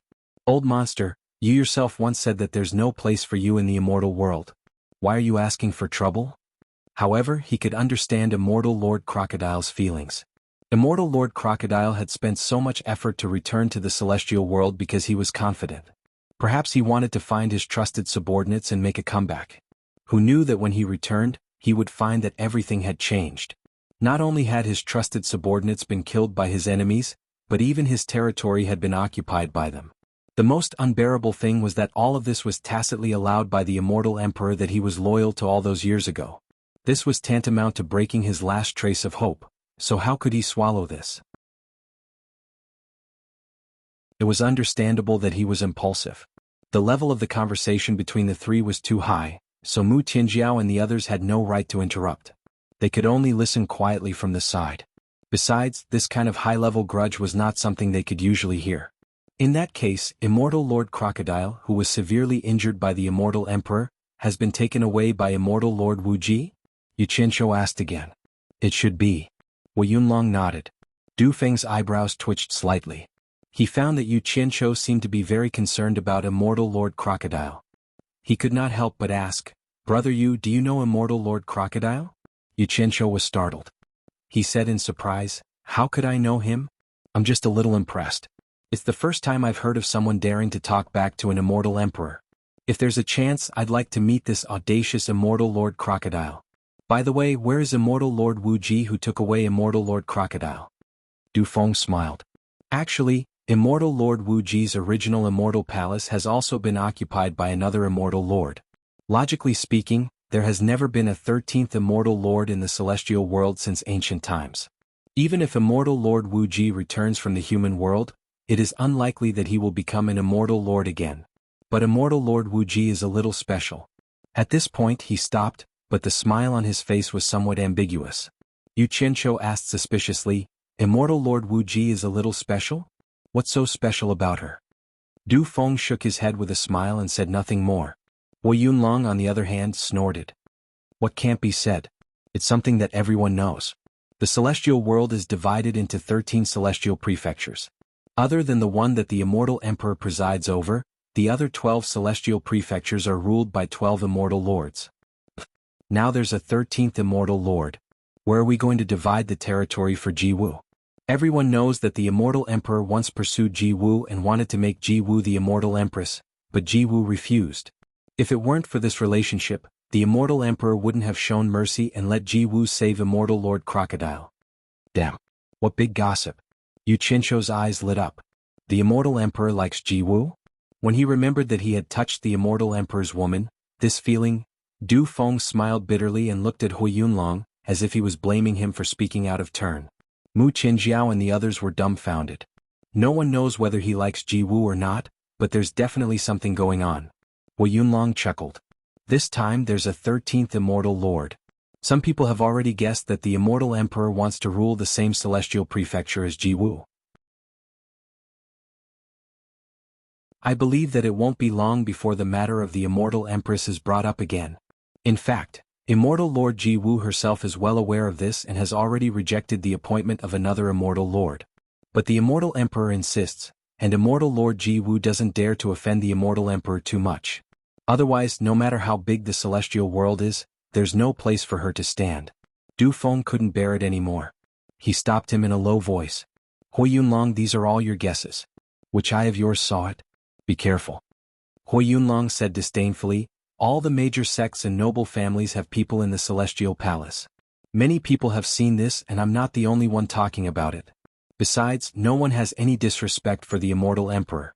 They're just exclaiming about immortal Lord Ji Wu's charm. Brother, you don't listen to his nonsense. Du Feng changed the topic and smiled. I advise Brother Yu to give up on the idea of meeting immortal Lord Crocodile. Although he's down and out now, he has immortal Lord Ji Wu's protection. He's not someone people like us can meet. Yu Qianshou also knew that if he continued to talk about immortal Lord Crocodile, it would really arouse suspicion. He changed the topic and asked, the two of you must have an extraordinary status in the mythical fire palace and the spirit cultivation sect, right? As he spoke, there was a slight smile on his face as he glanced at the two groups of people standing on the hillside in an orderly manner. These people were completely different from the groups of people from the other sections. These two groups of people seemed to be the subordinates of Du Feng and Hui Yunlong. Without receiving orders, they did not dare to move. Clearly, they did not have the kind of relationship that disciples from the same sect would have. Without a doubt, these two people had extraordinary statuses. Du Feng shook his head and smiled bitterly. Our status is a little bit different. Both of us are blood relatives of our respective sect leaders. The sect leader is our ancestor. But you also know that there are countless blood relatives like us in the various sects, so there's really nothing strange about it. Yu Qinshuo softly said, oh. He could understand this. The immortal world was different from the human world. If there were no accidents, the old guys in the immortal world would be old men who wouldn't die. After countless years, they would probably have countless children and grandchildren. However, he couldn't help but look at the two teams of people on the hillside. He had a feeling that things weren't as simple as Du Feng said. Du Feng clearly saw through his doubts, so he waved his hand and said, Brother Yu, please don't misunderstand. Our fathers just happened to hold some positions in their respective sects, and these people are all disciples under our fathers.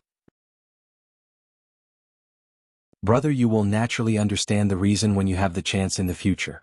Yu Qinshuo looked at the two of them and said with a smile, it can't be that the two of you are looking for me just to chat about family matters, right? Du Feng looked at Hui Yunlong and said with a hearty smile, the disciples of all the major sects in the ruins of God have gathered here. It has already become a place of trouble. Brother Yunlong and I were afraid that it wouldn't be safe, so we joined forces. I believe that there are many sects that are doing the same thing as us. As he said that, he swept his gaze across the people from the Four Links Chamber of Commerce. He stared at Yu Qinshuo and asked, I wonder if the Four Links Chamber of Commerce is interested in joining forces with us to search for treasures? The treasures obtained will be divided equally among the three sections. What does Brother Yu think? I'm only being hired by the Four Links Chamber of Commerce. I can't make the decision on this matter. I'm afraid. Yu Qinshuo stared at Mu Tianjiao. Before he could finish speaking, Mu Tianjiao took a step forward and bowed to him, saying, Mr. Yu, please make the decision. Mu Tianjiao will listen to Mr.'s instructions. She could be considered a smart person. She naturally knew that the reason why large sects like the Mythical Flame Palace and the Spirit Cultivation sect were willing to take the initiative to cooperate was definitely not because of her Four Links Chamber of Commerce. A small chamber of commerce like the Four Links Chamber of Commerce would probably not even be willing to look them in the eye. Furthermore, they wanted to give a huge benefit to the Four Links Chamber of Commerce. It was nothing more than giving face to Yu Qianqiu. She naturally had to tactfully take the initiative to give up her authority. As long as she could tie down Yu Qianqiu, many problems would no longer be a problem. Du Feng and Hui Yunlong glanced at Mu Tianjiao and smiled at each other. They discovered that this woman was really a smart person. Yu Qianqiu stared at Mu Tianjiao and fell into a short silence. To be honest, he rather admired this woman and did not wish for anything to happen to her in this dangerous place. Besides, he also wanted to make friends with two large sections. After all, he was too unfamiliar with the immortal world and needed a starting point.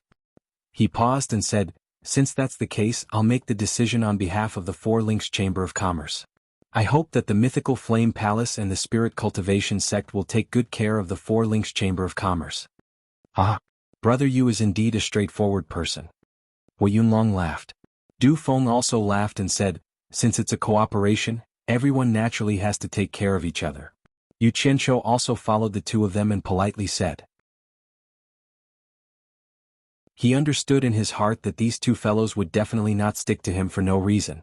They definitely had a purpose, but he did not point it out. He wanted to see what exactly these two fellows were plotting.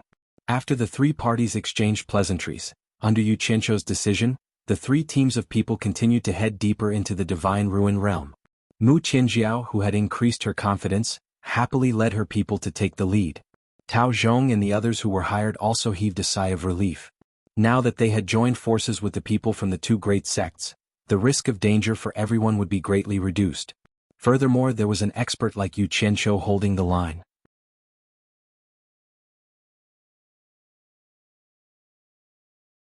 Chapter 8-19. The disciples of the Mythical Fire Palace and the Spirit Cultivation Sect advanced in a formation on the left and right of the Four Links Merchant Guild. Yu Qianqiu, Du Feng and Hui Yunlong followed behind them. The dense spiritual qi formed a mist that drifted in all directions, and exotic flowers and plants could be seen everywhere. The surroundings seemed to be forever white, and the sun, moon and stars could not be seen. What surprised Yu Qianqiu the most was that he realized that there was no night here. No matter how much time had passed, it was always white. It made people feel like they were trapped in a nightmare that they couldn't break free from. It was so unreal. When he asked Du Feng and Hui Yunlong, the two of them were also confused about this strange phenomenon. It was said that ever since the day the Divine Ruins realm opened, the Divine Ruins realm had always been like this. Many people had the same doubts, but no one could figure out what was going on. On the way, Yu Qianqiu discovered that the major sects were truly major sections. Their deterrence was clearly not ordinary. Some of the people with ill intentions would immediately retreat when they saw the disciples of the Lifefire Palace and Spirit Cultivation Sect taking a detour. This was not because the disciples of the two great sects had high cultivation bases. After all, the disciples of the various sects that entered the ruins of God had similar cultivation bases. The key was that they could not afford to provoke their backers. Otherwise, even if they gained an advantage in the ruins of God, it would bring disaster to their sects when they went out. The fighting and killing in the surroundings was endless. Tens of thousands of sects and hundreds of thousands of people were fighting with each other. It would be strange if they could live in peace. In short, it was those small sects that suffered from the calamity. They tried their best to hide and search for rare treasures, but they would always run into robbers who blocked their way. What he saw and heard along the way confirmed the saying that the weak were prey to the strong. The teams with weak backgrounds were angry, but they were forced to hide and flee. The teams with strong backgrounds were unscrupulously robbing the bright tribulations. Of course, the disciples of those big sects were not just for show. The sects behind them could stand tall in the immortal world without collapsing, so naturally they had the ability to show off. The techniques that the disciples cultivated must be unique, and this was also the capital for them to be arrogant. Yu Qianqiu sighed, but he laughed coldly in his heart. He wanted to go back and see how the 300 people he brought were doing. He wondered if they had gotten used to it. But after thinking about it, he dispelled this idea. Although those 300 people came from the human world of cultivation, none of them were easy to deal with. They were all people who struggled to survive in the narrow space of the human world. The disciples of the various sects in the immortal world with superior conditions couldn't compare to them. Those 300 people could be said to be the elites of the elites in the world. As long as they had a suitable cultivation base as a guarantee, they could be thrown anywhere in the immortal world and become an ambitious and ruthless person. The reason why he brought them here this time was to let them go through a period of adaptation from the human world to the immortal world, and eliminate their subconscious fear of the immortal world after living in the human world for a long time. As long as these people's mentality was right, they would be of great use in the immortal world in the future, and they would become his right-hand men. He needed to slowly control and grasp the process. In fact, Yu Qianzhou's initial plan was to wait for the Divine Ruin Realm to be opened for a month before bringing the Utopia army here to search for spirit herbs. However, there was a very practical worry that made him dispel this idea. Once the Divine Ruin Realm was closed, no one knew what the situation inside was like. Furthermore, every member of the Utopia army was only at the tribulation stage, so they couldn't afford to take too much risk. However, he was eager to obtain the immortal herbs that could make him rich. There was definitely a limit to one person's ability, so he set his sights on the soul formation stage lords of the various countries. These people had more experience than the members of the Utopia army.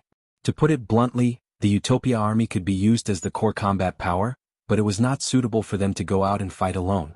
In addition, the Immortal Palace restricted the entry of the various sects, so the Divine Ruin Realm became the best place for the lords of the various countries to train. Mu Qinjiao had just led a group of people over a small hill when they saw a group of people vigilantly looking around. In the middle of the group, a few people were quickly digging out a white plant root that was as thick as an arm from under a rock. There were only 20 people in this group, and when they suddenly realized that a group of people had appeared on the hill and were staring at them, they immediately became nervous. After seeing that it was Mu Qinjiao who was leading the group, the person holding the white plant root was stunned. He quickly stuffed the thing into his storage bracelet, then chuckled and said, "Enemies always meet. I was looking everywhere for your 4 links Chamber of Commerce, but I didn't expect you to deliver yourself to me." This person was called Li Lanting, and he was none other than the leader of the 8 links Chamber of Commerce's team to enter the Divine Ruin Realm. Before entering, he had received a warning from the 8 links Chamber of Commerce's president, Qi Fengsheng.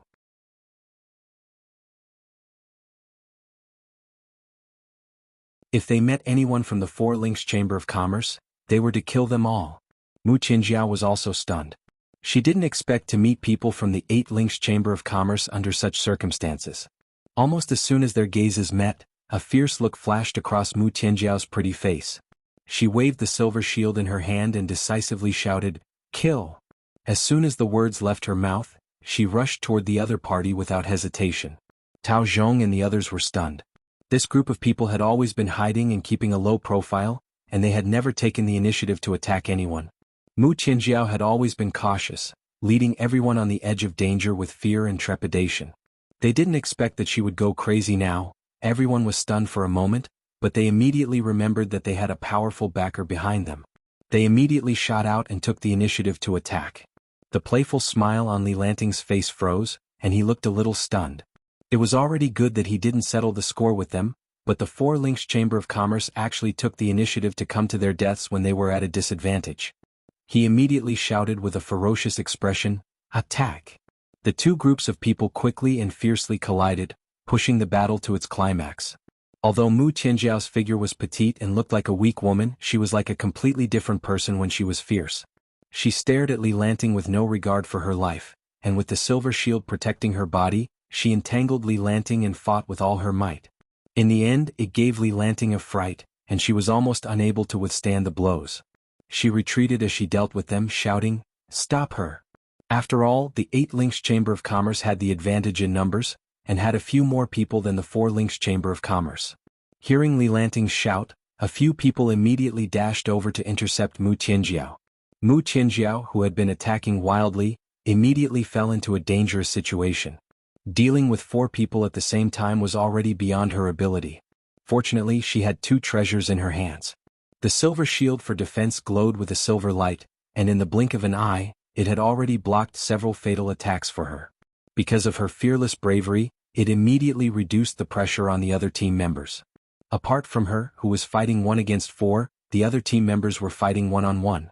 In such a critical situation, Mu Qinjiao should be thinking of a way to escape, but she raised her cultivation to the limit and fought with all her might under the siege of 4 men.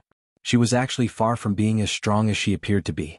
Her heart was like her appearance, just a weak woman. She also wanted to live the life of the young miss of another family. But the 4 links Chamber of Commerce was already in a precarious situation. Her father's character was weak, and it was not enough to support the overall situation. She believed that as an only daughter she had no way out. At this time she could only constantly strive for self-improvement. Hence, she shouldered the heavy burden without any hesitation, and decided to shield her father from the wind and rain. The attacks from the 4 people surrounding her were like a mountain. The web between Mu Qianjiao's thumb and forefinger had already split open from the impact, and fresh blood flowed out. But she still gritted her teeth with a pale face. She knew that Yu Qianqiu and the rest would see it soon, because they were not far from her team. She knew that at this time she had to become stronger. She could not let everyone look down on her. She had to hold on, and let everyone see that even though she was a woman, she did not lose to a man. She knew that if she wanted to gain the respect of others, she had to do things that would make others look at her in a different light. Otherwise, respect would not come even if one begged for it. She knew that this was an opportunity for the 4 Links Chamber of Commerce. Borrowing her relationship with Yu Qianqiu, if her contribution could gain the favor of the mythical Flame Palace and the Spirit Cultivation sect, and establish a certain relationship after the matter, even if it was just a little bit of cooperation, then the 4 Links Chamber of Commerce would be able to walk out of this dangerous situation. Her thinking was not wrong. In order to gain, there must be a price to pay. But for a woman like her to do such a thing, it was a little too heavy. That delicate shout of "kill" came from afar, and in addition to the intense sounds of fighting that followed, it immediately alerted Yu Qianqiu and the other 2. The 3 of them looked at each other and immediately flew up, directly to the hillside in front of them. Scanning the battlefield, the 3 of them immediately fixed their gazes on Mu Qianjiao, who was surrounded by 4 men. Mu Qianjiao's figure was originally petite, and at this moment, under the frenzied attacks of 4 men, she looked so helpless. Her resistance was already very messy, and it was obvious that she was barely holding on. But even so, she still fought to the death without retreating, and in the midst of her messy resistance, she did not forget to find time to counterattack. That unyielding aura caused Du Feng and Hui Yunlong to be slightly shocked. They saw something that was rare even in the immortal world, and that thing was called backbone. Yu Qianqiu narrowed his eyes as he stared below. He could already see the background of the other party from their clothing. He gritted his teeth and said in a low voice, 8 Links Chamber of Commerce again, they are really tired of living.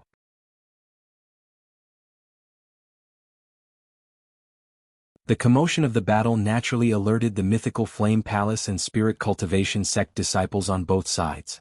2 groups of people appeared from the left and right, and their gazes were fixed on their respective leaders. Du Feng and Hui Yunlong's eyes flashed with killing intent as they shouted in unison, "Kill!" The disciples of the 2 great sects rapidly formed an encirclement, and quickly joined the battle. The situation was instantly reversed. A few screams rang out. Li Lanting looked at the figures that were flashing in all directions and anxiously shouted, "Everyone please show mercy. We can discuss this as long as we have it, we can give it to you." Hui Yunlong's pair of fiery red eyebrows raised and he angrily said, "I want your life. Kill them all, don't leave a single one alive." As he gave the command, a red light erupted from below. The bodies of the Li-Fire Palace's disciples all released 2 balls of red fireballs that danced in the air. You're tuning in to the Han Li's Wuxia Chronicles YouTube channel. We're so grateful for your support, and don't forget to subscribe to join us on this incredible journey through captivating stories. Your generosity through donations truly makes a world of difference, as it's the primary source of revenue that allows me to expand and enhance this channel for you. Thank you from the bottom of my heart for being a part of this adventure.